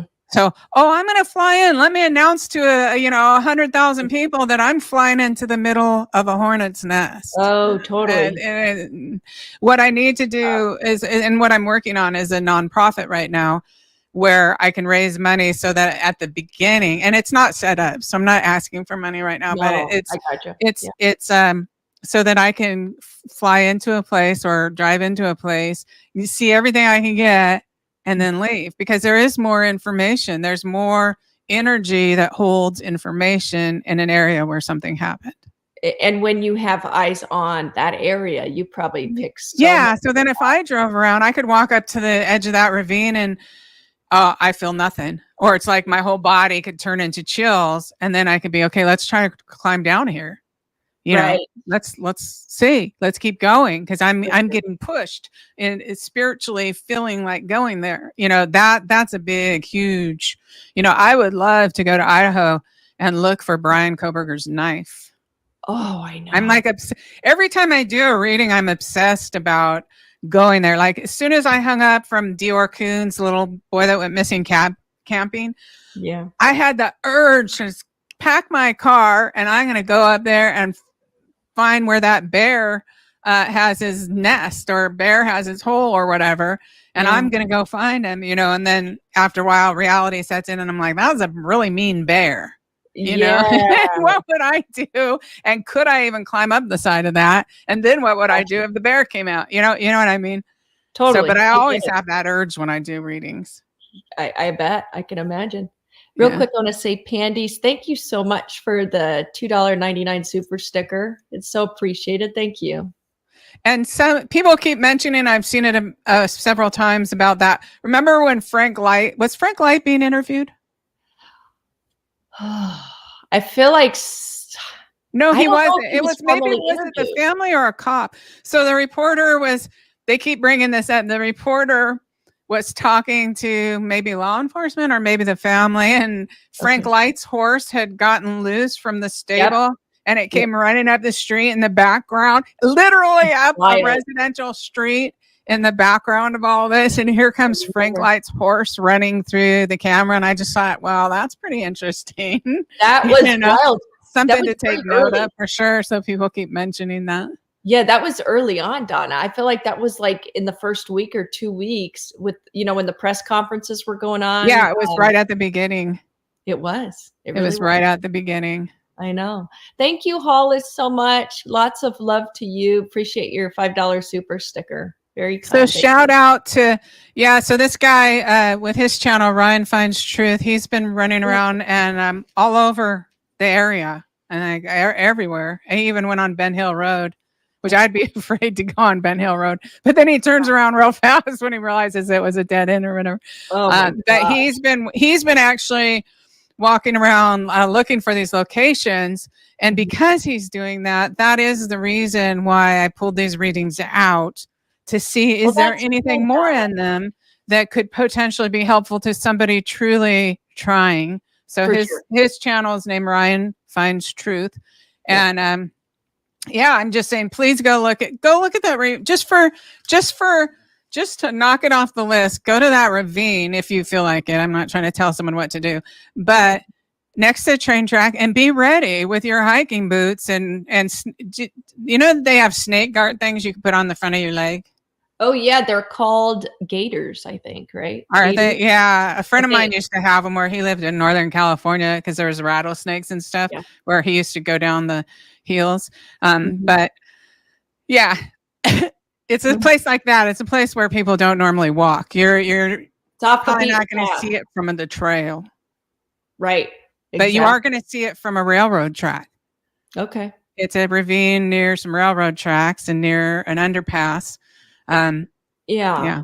And I know, Donna, I know you don't ever want to do another reading on this because it was so hard to see, but I still wonder, and I'm not in any way pushing you to do it. I don't want you to do it, but I'm still wondering if she's been moved since, or did you know what I mean? Did anything happen?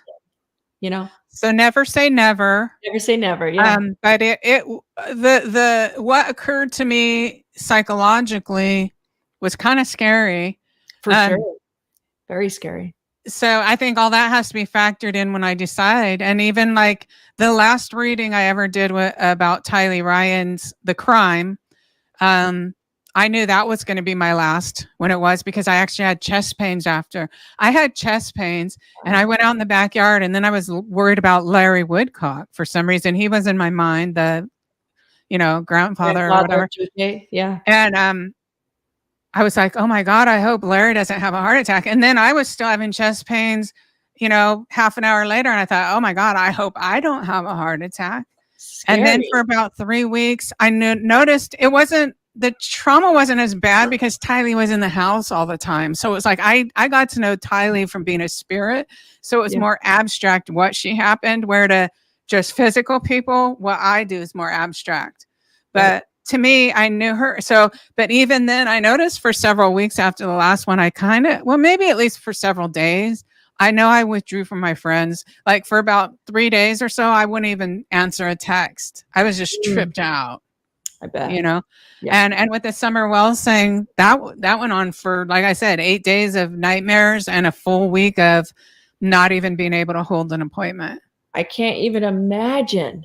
So that's how real it is too. But so it's like the regular there's nothing wrong with doing psychic work and just doing a light reading, and you don't get all involved like that. You just don't get as much information. And there's really, though, nothing wrong with that. I don't think anyone should feel bad if they get one or two things and then they've just kind of, you know, is there anything? And they get one or two things. I don't think anything's wrong with that, because there's a price to pay. There is a price to pay for doing those trance things. And then the other thing is, when I look back at Tylee's, everything that was important to solve that case for Tylee Ryan was in the first 3 readings. I mean, I got more details, and it was interesting to us, and it does prove the afterlife, and I got more information. But if it was strictly, you know, what does law enforcement need to find the body? It was, even in the first reading, I was the most accurate in describing Chad's property when I had never seen it. And I think that 12 minutes and 45-second reading that is on your channel is the most accurate. It was like Technicolor coming at me. You know, I started praying, and then boom, I started having all these visions. And I just think the information, but there was more information in here that really, because, you know, I hear people and then they've kind of run with this distillery and that. And then I'm like, wait a minute. I'm saying in here, they put her body in a whiskey barrel. It says Tennessee Hills twice. So that's just, you know, the brand of one particular brand around there. I don't know if that'll help at all. Or it just, maybe if someone's walking up on it and they see this pile of wood, you know, and oh, that looks like an old whiskey barrel. And, you know, in the later, we'll see it says Tennessee Hills. Do you know what I mean? Yes. And in the past, Donna, I don't think I ever remember you saying that she was in a whiskey barrel. So that really, to me, is a new detail, isn't it? Yes, it is. And I didn't even realize it, because some of these, you know, they're a little traumatic. Like this guy, Carl, who's since has taken down, I think he's taken down all his videos. Oh, so he had also asked me to do one. And I, because it had so much information about the traffickers, I didn't want to get people coming after me. So I just cut out like 10 minutes for him. But so that reading, I'm going on and on. In all the readings after the first couple, I'm going on and on. They put her in a whiskey barrel, a wooden whiskey barrel, and they rolled it down the ravine. And then they have to go down the ravine sideways. One of them has a shovel, and they're burying her in the dirt. And then they push like a hollow log, or a couple times I call it a tree stump, across where they buried her. Don, I got something real random to say that just popped up in my mind. Wasn't there a guy named Jason, a diver named Jason? Yeah, and he called me on the phone. That shit creeps me out. It creeps me out. The reason I shared his video, like, if any of you are interested, just Google it on YouTube. But I shared his video, and a bunch of creators put it up because it freaked me out. He had called me about a month before, and he did want to know if I was going to do any more readings. But he works at a funeral home. So does David Dotson. Yeah, he works. The Jason guy that called me works at a funeral home, and so does David Dotson. So. Jason told me I ruined his life by putting that public. And I said, well, you know, you call me on the phone. Oh my God. I want to make sure the world knows there's no secrets here. I mean, his name you said in a reading, Donna, before you ever knew who he was. It's really weird, but I don't want to accuse him. I know. And plus I said, I'm getting a J, like Jason, and then, but for sure it's a J, you know, and that was real. So I can't say one way or another. Maybe he's just a good person who wanted to help, or, you know. I know you can't say either way. I don't know why he popped up in my mind. Him and David Dotson. But please, we're not accusing them, guys. We're not accusing anybody of anything. But this is what we would say if you guys weren't watching. I mean, we're just talking. We're shooting the breeze like we always do. But the person targeted Summer. He targeted her. And I don't know if he saw on social media or what, but he targeted her as to purchase. That's crazy, Donna. Yeah. That's really crazy. Wow. Real quick, thank you so much, Sunshine, for your $1.99 super sticker. I really appreciate it. Thank you for being here, everybody, also. Yeah. It's such a dark subject, you know, it really is. And like all of these cases, the darkness of them does tend to bleed into your life, whether you mean for it to or not. You can only handle so much. Even last night when I went to sleep, I was like, okay, am I doing a good thing? Yeah. To go talk about this on YouTube, or am I doing a bad thing? And the reality is, in the end, it's important information. The best way to get it heard by anybody out there searching is to make it public. The best way for people to be aware that this thing occurs is by talking about it.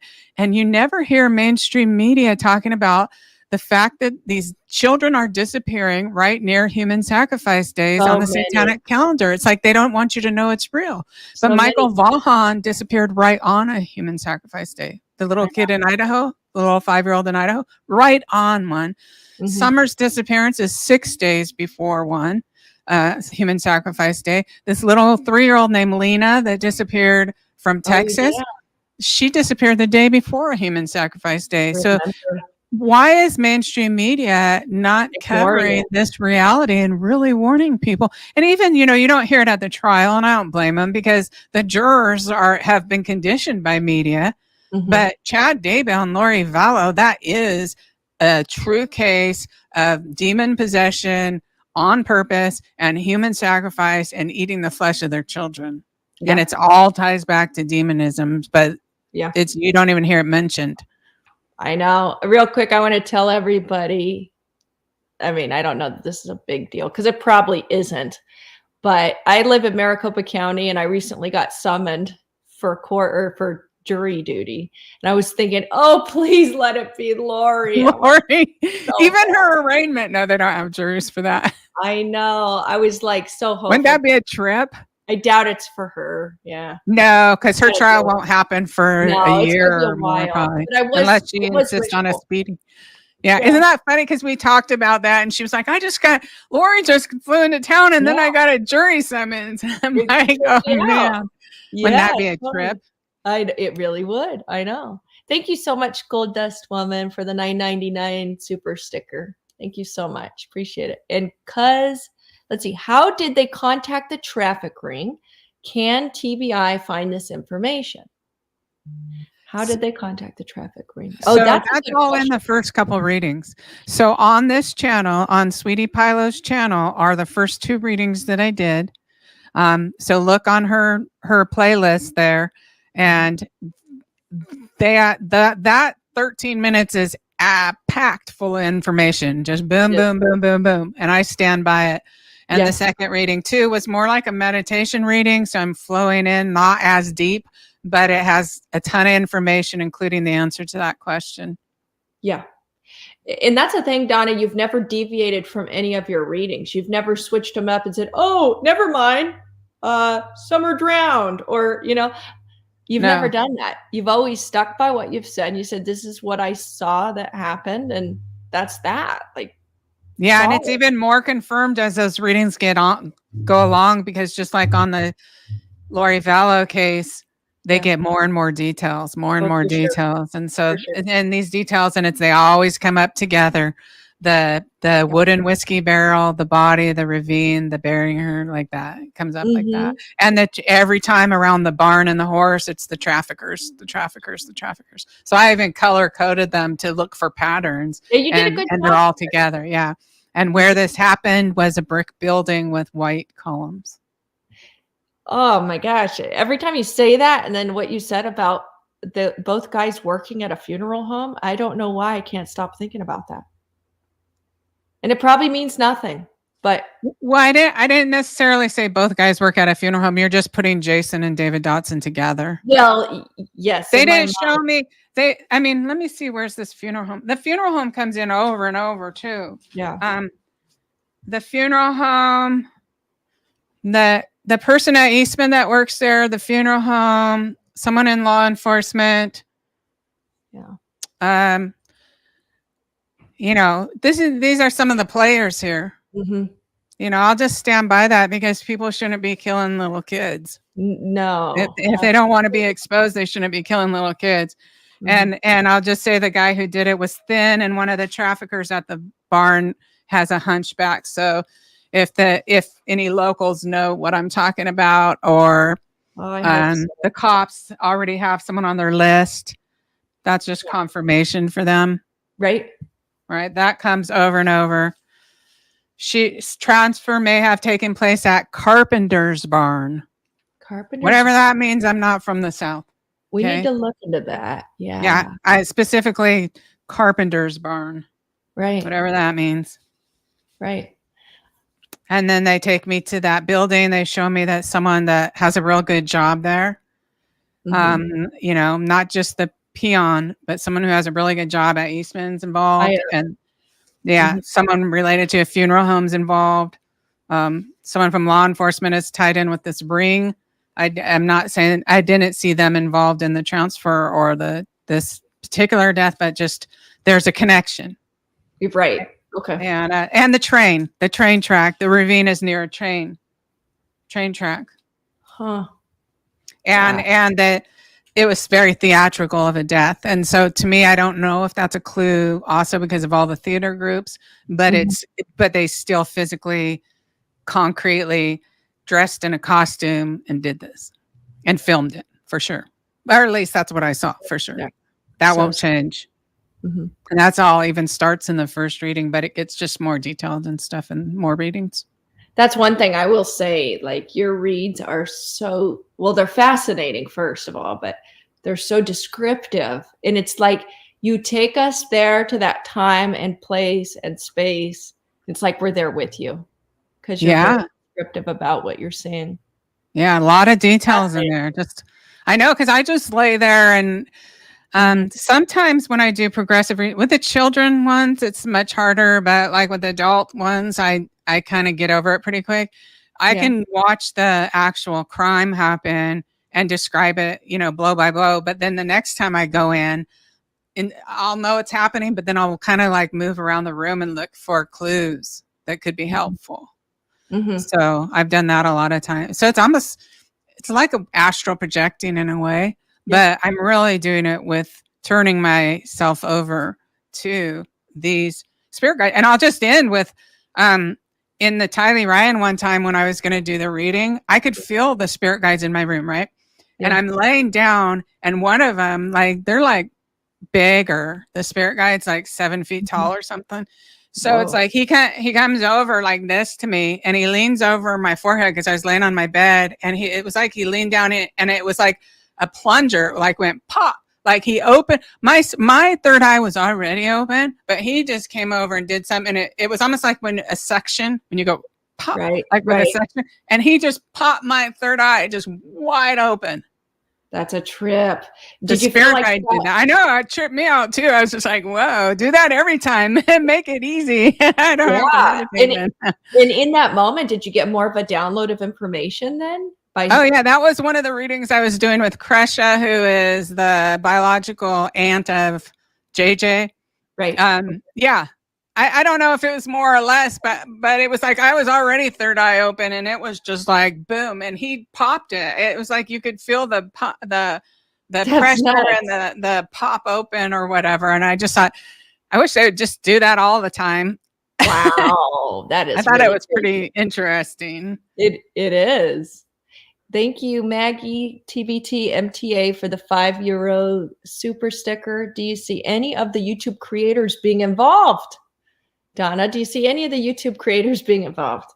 What was the thing about Don Wells' boss? Are they just saying that just like they running around? Or then there was some guy who made a video trying to slaughter my reputation or whatever. And I'm thinking, You know what? In every single case, I won't say names, but in every single case I've worked on, it's almost like a football game where the killer has a bunch of people that don't want that person targeted, whether they know something or they don't know something. So they try to like run sideline and smear me in every single case. People do that. So that are aligned with the killer. It's really terrible. Yeah, but I've noticed that in every case. It's a weird dynamic. Yeah. So your friend's accused of murder and you don't believe it, but you're going out of your way to try to threaten somebody who's trying to solve a crime. You know, kind of like that. Right. And and I realize there's a lot of skeptics for sure in the audience, like I've always been, honestly. Watch a show like Psychic Detectives. Or what is it? Psychic Investigators or Detectives, Donna? Is it Psychic Investigators? There's two shows, and they both, one's called Psychic Detectives and one's called Psychic Investigators. So that both shows exist. And they're on YouTube. You can just search on YouTube for those kind of shows. Watch them. They're fascinating. And you will see that this is not so crazy what we're talking about. I mean, there are cases that have been solved by psychics. Nobody wants to talk about it, but it's happened. And some of the clues aren't something you're going to see. Like even in Suzanne Morphew, I said, you're not going to be able to find her by my description of this tree. But when you're by this tree and you're looking for her, you're going to know you're there. I know that was crazy. God. So that for a cop, like when I talked in front of the private investigators, the one private investigator said that a psychic had told them she saw a letter M and then she saw the body near that. And, they thought, well, how can I use that information? So random. And what is that supposed to mean? We can't find her by that. But then he said a couple of weeks later, there we were. And by a high school was a big letter M. And we found the body right near there, So, yes. And they knew to look a little more because they had heard that in the background chatter, It's so interesting. So some of the clues work like that. Yeah. Alex Erickson, hi. I hope you're doing good. $2 super sticker. Thank you so much. She said, when will she be found? Do you have any feelings on that? No, on one of the readings way back then, they had showed me if they had arrested Candace they could have arrested her for SO on Hunter. Why they didn't do that, I don't know.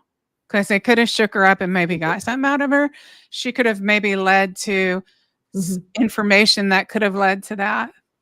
And that was lost. They did show me someone being arrested leading them to there. And we give up hope after a while. So it's been a couple of years, right? But look with Suzanne, I literally gave up hope on Suzanne. So did I. I just leave it behind. It's not happening.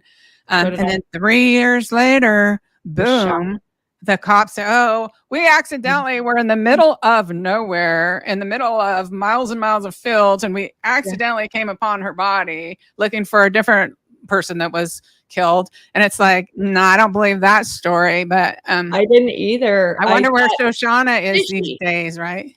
It's fishy. Yes. And I had given somebody had to drop a dime. Don't you think? That's what I keep thinking. I think someone called in a tip. That's just my personal opinion, though. That's my personal opinion, too. Yeah. Yeah, there was a tip. And I think, seriously, could it have been like for, life insurance or something? Was there a certain timeline? Yeah, yeah. Oh, why he did her? Well, why he let her be found? Oh. Did he need to cash in? Was there a timeline? Oh, my God. I didn't even think of that. I didn't even think about that. So if her body wasn't found, they couldn't prove she was dead. Right. There could be is there a life insurance policy? Does anyone know? If anyone watching this ever knows if there was a life insurance policy on Suzanne Morphew, I'd love to know. Let us know. God, I didn't even think of that. Yeah. Oh, yeah, I wonder. By then, this is the thing. We all got excited when her remains were found, but the reality is, unless there's more evidence, we'll never hear. No, because so that judge ruled that they couldn't use 14 pieces of evidence or whatever because of the way they gathered it. Something like that, right? You did some real in-depth deep dives into that, right? So if people are interested in that, but the judge ruled they couldn't use all kinds of evidence, right? Oh, it was terrible. Yes, there was piles of stuff they could have used, but then they couldn't because there was violations after violations from the prosecution. So they got sanctioned. Was it how they collected it that was the problem, or what was the problem? The excuse? Yeah, it was like how they collected it. It was a series of things, and it was so irresponsible. And then time after time, prosecution was told specifically, like, hey, don't arrest Barry yet. We're not ready. And they did it anyway. You know, Linda Stanley. I remember. Yeah, she kind of jumped the gun there. She jumped the gun, and they weren't ready. It's just been a mess, and such a. So the judge said because of the way you gathered this, is that what it was? Yeah, the fruit from the poison tree. So that, I mean, God, could you imagine? You know, this Iris Atan, I guess she's the lawyer. If you want to kill your wife, just call Iris. Go to her. She'll help you out, bitches. No. Fuck. That was Who could do that for a living? Who could look at themselves in the mirror in the morning? I don't know. And know that they got someone off for murdering their wife. It's disgusting. It makes me sick. I don't know how they sleep at night. Seriously, Donna. I know. Every time I try not to swear. Every time. No, I think you do a good job. I've dropped some today, but you know, I get fired up whenever. Oh yeah, well sometimes then when it's with a death like Suzanne, you know, it's just like. Yeah, I know. No, they should hear us when we're talking on the phone. Now that's a whole new comment. You want to be a part of that, people. Dude, the closest is probably what we did on New Year's Day this year. If you're interested in the Idaho 4 case, Brian Koberger. Oh, my New Year's resolution was to say whatever was on my mind. Because I'm usually kind of try to be nice and stuff. And I was just like, blah, blah, blah, blah. It was a really good hashing out, though. It was. Yeah, you on that. Let it all go. Yeah, if you're following the Idaho 4 case and you haven't seen the January 1st live stream, Lorna and I did, that one's really... That's no holds barred late night talk. It was. And so was our June. I think we did a June 15th on that too. It was good on him, Brian. Yeah. I'm going to go back and do a couple more meditations on Brian. Good. You know, and see if I can get down his knife, where his knife is. Okay. You know, I mean, because would we know if they already had it? I don't know that we would know that. They've said they don't have it, but who knows if they're being truthful or not, you know? They're not truthful. They're not. No, and they don't have to be. I mean, their job is to maintain the integrity of their case. But like I said, they're a stalker, and they said, no stalker. And I said, yeah, stalker. It turns out, of course, there's a stalker, you know? So I don't know if we would know, but I'm going to do a couple more meditations coming up on the Idaho 4 case. Oh, I would love if you did, Donna. I know everybody else would appreciate them so much too. Well, I'm obsessed about it. And the thing is, I have 4 big cases up in Idaho. So I'm hoping to be able to go up there in the springtime. You should. And you really should. Charlotte Frambois from let's see, $6.99 super sticker. Thank you so much. She says, Fred Hill in prison alleging Cotton Simpson died falling off a cliff trying to reach summer. Fits one of the readings. What does Donna think about it? Donna, did you ever hear about that? Only vaguely. So I only heard like a headline, but I think just because of the fighting every night and Donna and Candace getting drunk and going on everyone's live streams all the time, it's like, so I don't know the details. I would like to know more about that. And real interesting. I wonder what cliff he fell off. Do people know? I'm not sure. You know, I appreciate channels like, who is it? Crime Stories Obsessed Emma. She does little clips, you know.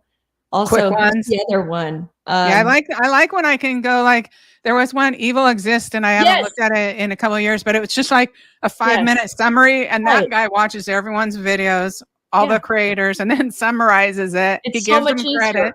Here's the latest update. Here's the latest. I would like to know. I think it's worth looking at. Oh, because in one of them, I'm talking about a guy with a mullet, and that Fred Hill has a mullet, right? I believe he does. Yeah. So I would like to know, where did Cotton Simpson fall then? If he really died falling off a cliff, where was that? Yeah, we need to look into this. I wish. Yeah. If anybody knows or is watching later, the exact location, or if Ryan knows or whatever, that's good, worth looking into for sure. I wouldn't dismiss it. I know. I would really like to dig in deep to that one because that's interesting. I was aware that like this guy was going on these person's live streams from jail or whatever, and then the law enforcement found out and shut it all down. And I thought that was funny, but I could never find the person's live streams, so I never even saw him talking. I just heard someone mention it. Yeah, so I think it's worth looking into, just because in here it says someone gets arrested and leads them to the body. So of Summer. Oh, I know. You know, and things can change. This is 2 years ago, but things can change in that regard. So yeah, I wouldn't dismiss it. For sure. I agree with you.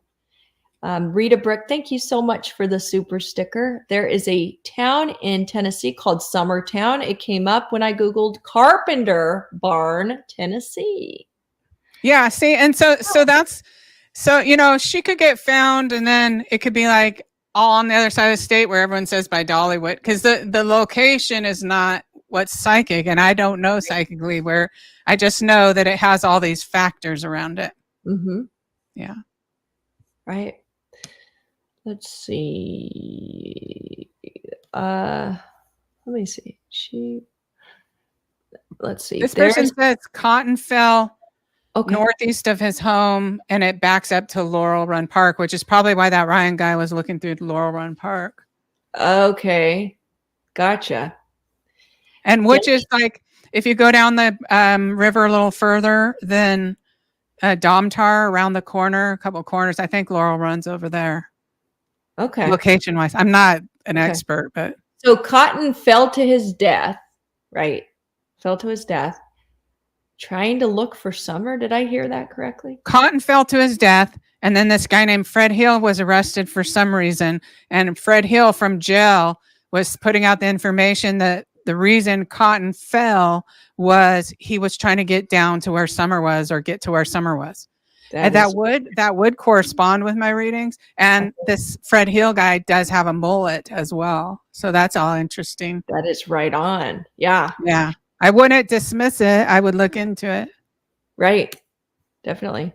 Debbie D, there's a pic Don Wells put online a while back that appears to be one of Summer. She would be 6 at the time the pic was posted. Smiley Story has a pic on Instagram. Do you think that was her? I don't know what picture it is. Do you know, Donna? No, I think Summer was deceased within a few days of really, like, there's no time, but within a very short time period of her disappearance. It went high profile real fast, right? Mm-hmm. And because it went high profile, it was just too high of a risk to keep her around, and they decided to do the snuff thing. So she was used for that. So I don't think she was alive for very long, because I did the first reading, I think, in July. Yeah. Just a few weeks after she went missing, she was deceased. And how I knew she was deceased was I saw my daughter Nicole, who's also deceased. Yeah. So in my third eye, in my trance, I asked the spirits, please show me she's deceased. And I saw my daughter Nicole sitting there, and she was holding Summer in her lap. Yeah. And that was the clear, like, indicator for you. Because kind of like with Ty Lee, right? It was your daughter, the spirit of your daughter bringing Ty Lee to you. Right. So that is exactly what happened. My daughter, the spirit guides would have had to lend her the energy, so they can lend energy, because my daughter came in my room so strong that the air was wiggling. Yeah. And it happened as soon as I saw on my computer, I saw a wanted or a reward poster or a missing poster or something. My eyes locked with Tylee, just locked. And then instantly it was like my daughter was next to me. I actually felt her so strong, I stood up out of my chair. So I was face to face with my daughter, and I was talking to her. I was like, hi, Nicole. And then I could see Tylee. I could see her. She looked translucent, but I could see her with my physical eyes right behind Nicole, and shorter. And they were trying to convince me, both of them were trying to convince me her mom murdered her. And, you know, if Tylee had came herself and told me that wild story, I would never have written a letter to law enforcement. I would never have believed that. I would have thought a trickster spirit came in. And that's even part of the reason I stopped and started praying, was like, this would never happen, you know, but it was because my daughter was there that I trusted. You trusted it more. Yeah. Well, I trusted it at all. That I trusted that, you know, my daughter, Nicole, she's not going to come in with a spirit, introduce me to the spirit, convince me, you know, because I looked back and forth. I'm like, no, moms like that don't murder their teenage daughters. And then I look at Tyler, and Tyler's like, yeah, my mom murdered me. And I look at Nicole, and I'm like, nah. And Nicole's, yeah, her mom murdered her. She needs your help. Yeah. And you know what? That's how it started. As you say this, that makes, I think, in my opinion, what you're saying have more credibility, because when Nicole has brought these cases to you in the past, you've always been the most spot on with those cases. Have you noticed? Oh, yeah. And before, so since I think I started doing this around 2014 or before that, but at least since that, though, usually I would do a couple a year that Nicole brought me. Okay. That is how I was working. Nicole would bring me these victims and I would work on them, because when Nicole died, I kind of shut out the world. I turned off my TV reception. I have a TV, but I have like Netflix and YouTube. I don't have TV reception, so I don't hear about these things. And, you know, a couple times a year, she would show up with some murder victim, usually a kid or a young woman that was murdered, and convince, you know, this person needs your help type of thing. And then I would start, okay, you know, and I'd know on those cases that Nicole brings me, I'm going to be there until the person gets arrested. Okay. So you found them to be your most solid, accurate work also. Well, it's, I don't know that my other work is any less accurate. I just know that I'm all in. Like, I'm all in. Okay. When she brings someone, we're in for the long haul. Okay.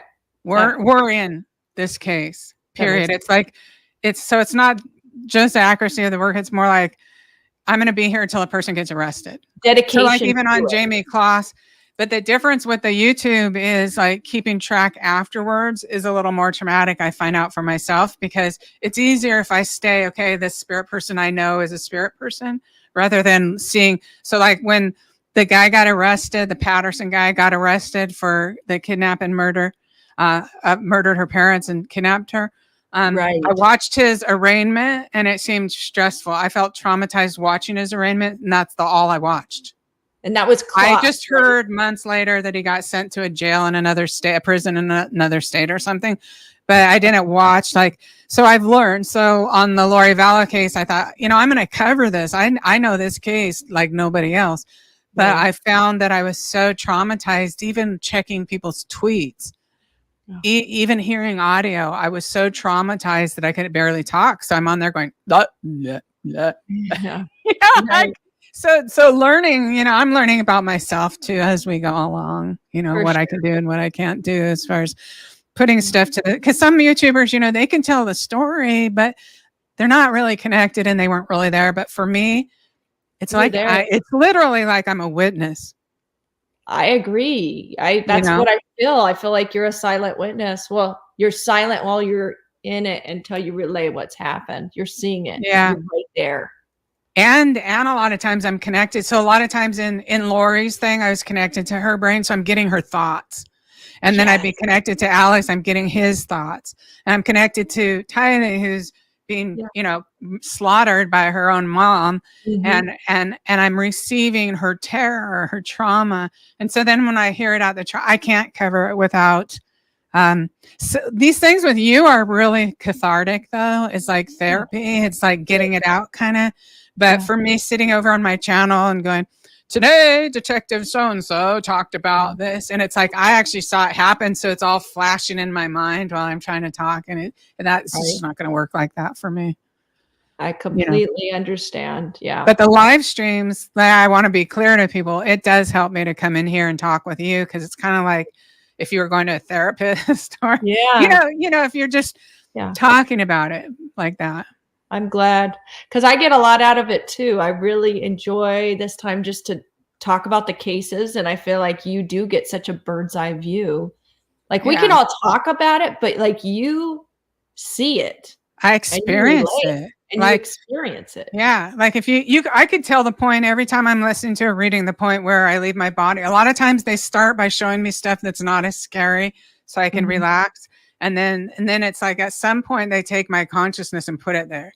So like in the Idaho, the one that says, I see the killer, that one, that exact point was when I said, now they connected me to the killer's brain. Yeah. From then on, I'm connected. I'm feeling all his thoughts. I'm getting all his thoughts. And Gabby Petito, I'm like, now I am standing at the back of the van. From that point on, it's like I'm literally there in the middle of them, watching them, following along with them, you know, trying to say everything that I see happening. It's so trippy to imagine this ability you have, but I know you have it. Like I've witnessed it. Yeah. I've witnessed you, you know? Yeah. It's pretty cool because even when I, first I was majoring in business when I was in college, and then I wanted to be a lawyer, like a corporate lawyer, and make lots of money and stuff. And then when my brother was murdered in the last year, I turned around, switched my major to criminal justice, pre-law, and got the extra classes. And my goal then was like, I want to be a prosecutor and put all these guys in prison. Everyone who commits murder, I want to put in prison, right? Yeah. And so I had to help take his children out of foster care after he was murdered, and then they were just messed up. It was just a huge thing, and I knew that my plans had to change, right? So I got the job at juvenile parole. I never went to law school, and so this is a really neat way for me to make a difference in trying to help victims. It is. It truly is. And hopefully maybe provide tips that law enforcement could find useful as well. Yeah, you know, a lot of times we women, you know, we sacrifice so much for our families. And sometimes we feel like our dreams are dashed because we have to take care of our families. Yeah. But like what you've done, I think is a great example of like that even though what you saw for your life isn't how your life ended up, you're still doing something very meaningful with it. Right. I'm shining a light for these victims that can no longer speak in the physical world. I'm being a voice for people who are on the other side. Like, I can't believe that someone in Charles' family would try to talk down to me or about me when Charles chose me. I mean, they chose me and they came in my house and they stayed there for months. Like, but leave that part alone and just to be a voice for these people who are on the other side, who have been murdered and they can't talk, you know? And I volunteered as a victim advocate for 8 years after my brother was murdered. So I'm still being a victim advocate, really. Yeah. And you probably always will be, you know? Yeah. Which is great. I think they need you, you know? Yeah. Thank you so much, BB, for the $1.99 super chat. Love y'all. Thank you for being the victim's voice. Thank you, BB, for being here. Thank you so much. Yeah, it's an honor, and I feel more responsibility to the spirit people when the spirit people are trying to work with me. Like after the Xana reading, and then there's like Kaylee for the last 30 minutes of it or 20 minutes of it. Yeah, it bothered me so much. I mean, well, it gnawed at me when I went to sleep. Like, boy, she's really intent. Like, you can listen to the Xana reading where she comes in and she goes on. So that's why I clipped it out and put it up as its own reading. It's not to get more views or all these things people say. And I'm like, Xana or Kaylee wants this information heard. Yeah. That's my motivation for putting that up. Right. Makes sense. That's cool, Donna. Thank you, Jaded. Thank you so much for the $13.99. And she says, thank you both. Well, thank you for being here. Thank you. Well, is there anything else that you can think of that you need to say, that you want to say before we conclude? No, I think I'm pretty much, we went over because we were only going to do an hour and it's already we were only going to do an hour. So I think we covered everything. I would just say that people, the first 2 readings I did, they're here on this channel, on Lauren's channel. I stand by them. The first one, even 100%. The second one, probably 90%. And because the second one, I wasn't as deep, but I don't I haven't listened to it. I don't think there's anything in there that I would say, maybe not. But yeah, I stand by them, and they're on this channel. And again, you always have, and that's one of the things I admire. You don't change your tune. You don't change your story. You're like, this is what I saw. Whether you like it or not, this is what I saw. Yeah, because Lauren tried to see if I wanted to change when it came out that Brian was only in the house in Idaho for 20 minutes. Yeah. And she says, well, all these other psychics, man, they're all changing it. And they're all saying that he was hiding in there to ambush them. In the house. And she's like, are you sure? And I said, no, you can never be sure, but I'm sure what I saw. And that's not what I was shown. Mm-hmm. And what I was shown is him going up the side of the house in the door, you know. Yeah. So no, I don't. I see what I see, you know. For sure. And really, the credit goes to spirit people for really working with me, in my imperfections. The spirit team that I have working with me is I'm so grateful that they give meaning to my life this way. Sure, they really do. It's fascinating, honestly. One last thing I want to ask, and I may regret saying this or asking this question. People continue to say that they think Brian was framed. Is there anything you want to say to address that? So the description I gave of him following who I called the round face girl, because the first reading I did, I purposely always like to do at least just one reading where I don't even know about the case. I just looked at their photographs and then went in my room and did that. And I don't know if someone knew. Like I'm going to be waiting just like everybody else. Like, okay, this red-haired guy behind the phone pole. I kind of wonder if Jack Showalter was walking home at 3 a.m. or 4 a.m. Maybe he stopped at the thing at the frat house to their party, and maybe he was walking home right around that time. And maybe at the trial we'll find out he saw something. But I mean, the description I said was this guy is 6 feet tall. He's around 30. He has curly hair on the top of the head. Now, that alone, that description could fit a lot of people, maybe. But when I saw him the first time when they arrested him, I was just like, oh, there you are. I mean, I was like still connected to his brain in a way. I know. And anyone who has doubts, I think they should play the clip over and over of when he gets out of that van for his hearing in Pennsylvania, his extradition hearing, and he's wearing red, and the look on his face of a killer. I mean, he's still on the high.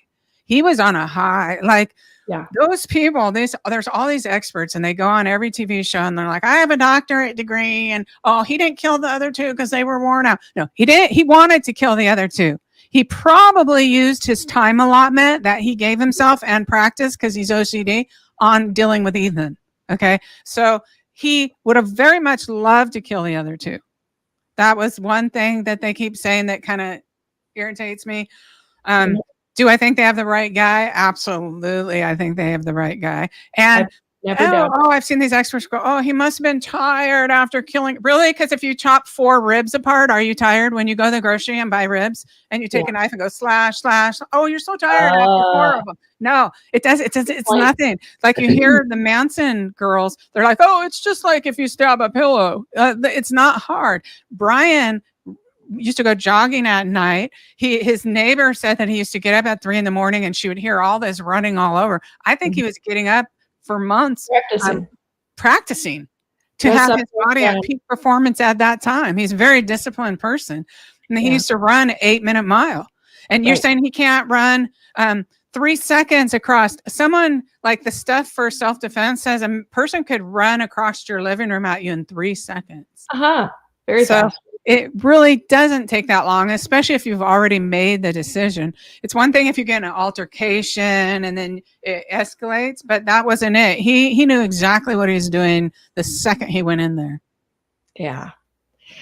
I just wanted to ask you that, Donna, because all the time still I get the comments, he was framed, he's been set up.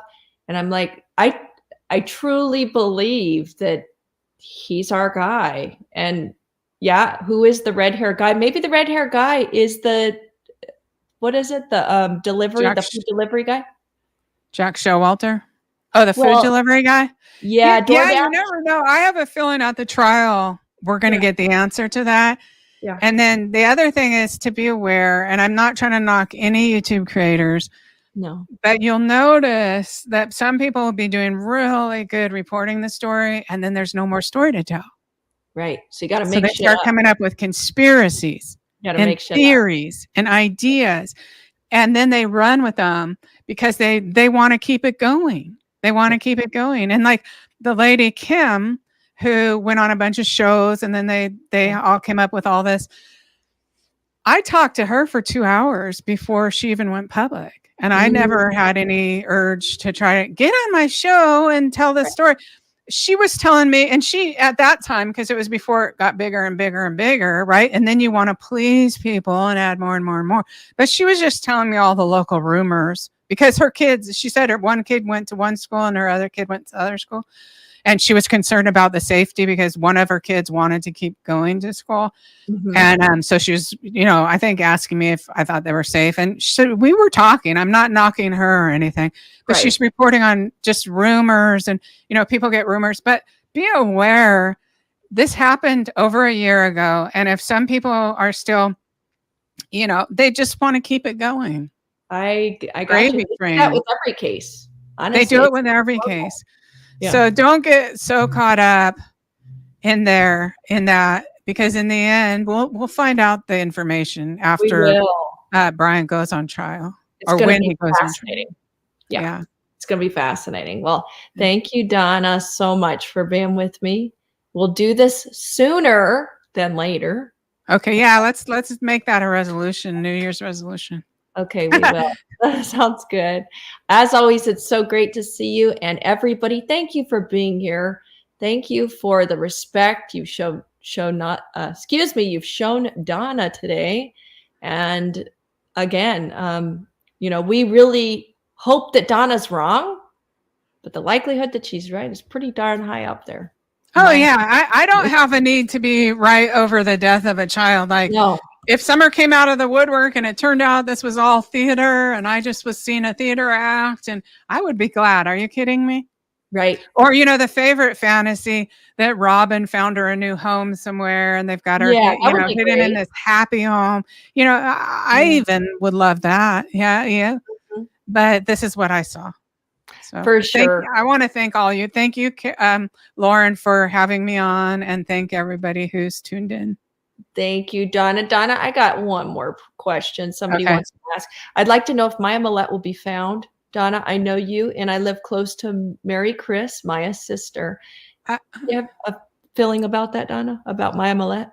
I try not to bother people, but I offered Mary Chris 5 times. That's like if you're in sales, if they say no 5 times. Yeah. I offered her, every couple of months, I'm willing to help you for free. Yeah. She only ever responded back with flyers about, like, I did go down to one of the things they were having nearby. Okay. But there was like a lot of family around. It didn't seem appropriate to walk up and go, "Oh, hi, I'm a psychic. I want to help you." Right. I thought about it, but then I didn't. Maybe I should have. So no, I think that's okay. I just didn't do a reading. I figured, if she wants my help, I'll help her. And if not, then, this guy who had gang ties and then he moves to Hawaii and then he comes back with his wife, lives 15 minutes from my house. So if they don't want my help, I'll leave it alone, because that's putting myself at a higher risk of doing something right in my backyard like that. Right. Do you mind if I show people my book real quick? Oh, please. Yeah. Plug it. Let's do. Here's my book. It's on Amazon. If you just type Rev Donna Seraphina and then Lambert's my last name, legal last name. It's afterlife exploration, but really you can just type my name. And it formally was called this, Motherhood to Mediumship.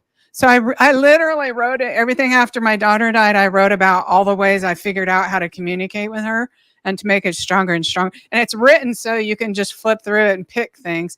And then a new publishing company came and I had to redo a bunch of stuff. So I thought, I'd give it a name where more people know what's the content of the book. So it's the same book. If you've purchased this, you don't need it. But if you haven't purchased it and you're interested in learning how to actually communicate with your loved ones, Yeah, you can just essentially look up my name on Amazon. Okay, so they could type in motherhood to mediumship, or after no, if they type up this, they'll get that it's out of print or out of stock. Because a new company bought it, but they don't say, "Oh yeah, we sold out on her." Okay. So here, you don't have to know the whole title, but see, you'll recognize it. You can just type Reverend Donna Seraphina in Amazon. You'll come up with it. Perfect. Yeah. Good. Yes. Please, guys, go check out her book. Buy it. Also, I have a group on Facebook that's under the same name as my channel, Psychic Reverend Donna Seraphina. The reason for that is, you notice sometimes people just lose their channels. Yeah. Just like boom, boom, boom, gone. So I always want to have a place to keep in touch. Good backup. Right. Yeah. So if you're on Facebook, definitely join my group too. Oh, that's great. Awesome. Well, again, thank you, Donna. Thank you, everybody, for being here today. I hope you found value in this chat, and that Summer Wells will be found sooner than later. Yeah. Lord willing.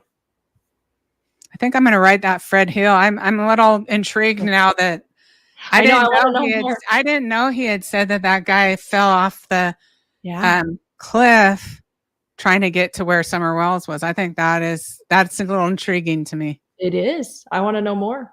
Is there a train track right by there? I don't know. Yeah. Good question. You know, visit Ziggy's channel. Ziggy keeps track of this stuff. She's tight with Fred Hill. I mean, not tight in like a weird way, but yeah, like but she's got a conversation going. Yes. And she'll know. She'll know. You could ask her anything. Yeah, we'll have to check it out. Definitely. Ziggy has another creator. Yes. Okay. Bye, guys. Thank you for having me, Lauren. Thanks so much, Donna. Take care, everybody. Bye. Bye, everybody. Bye.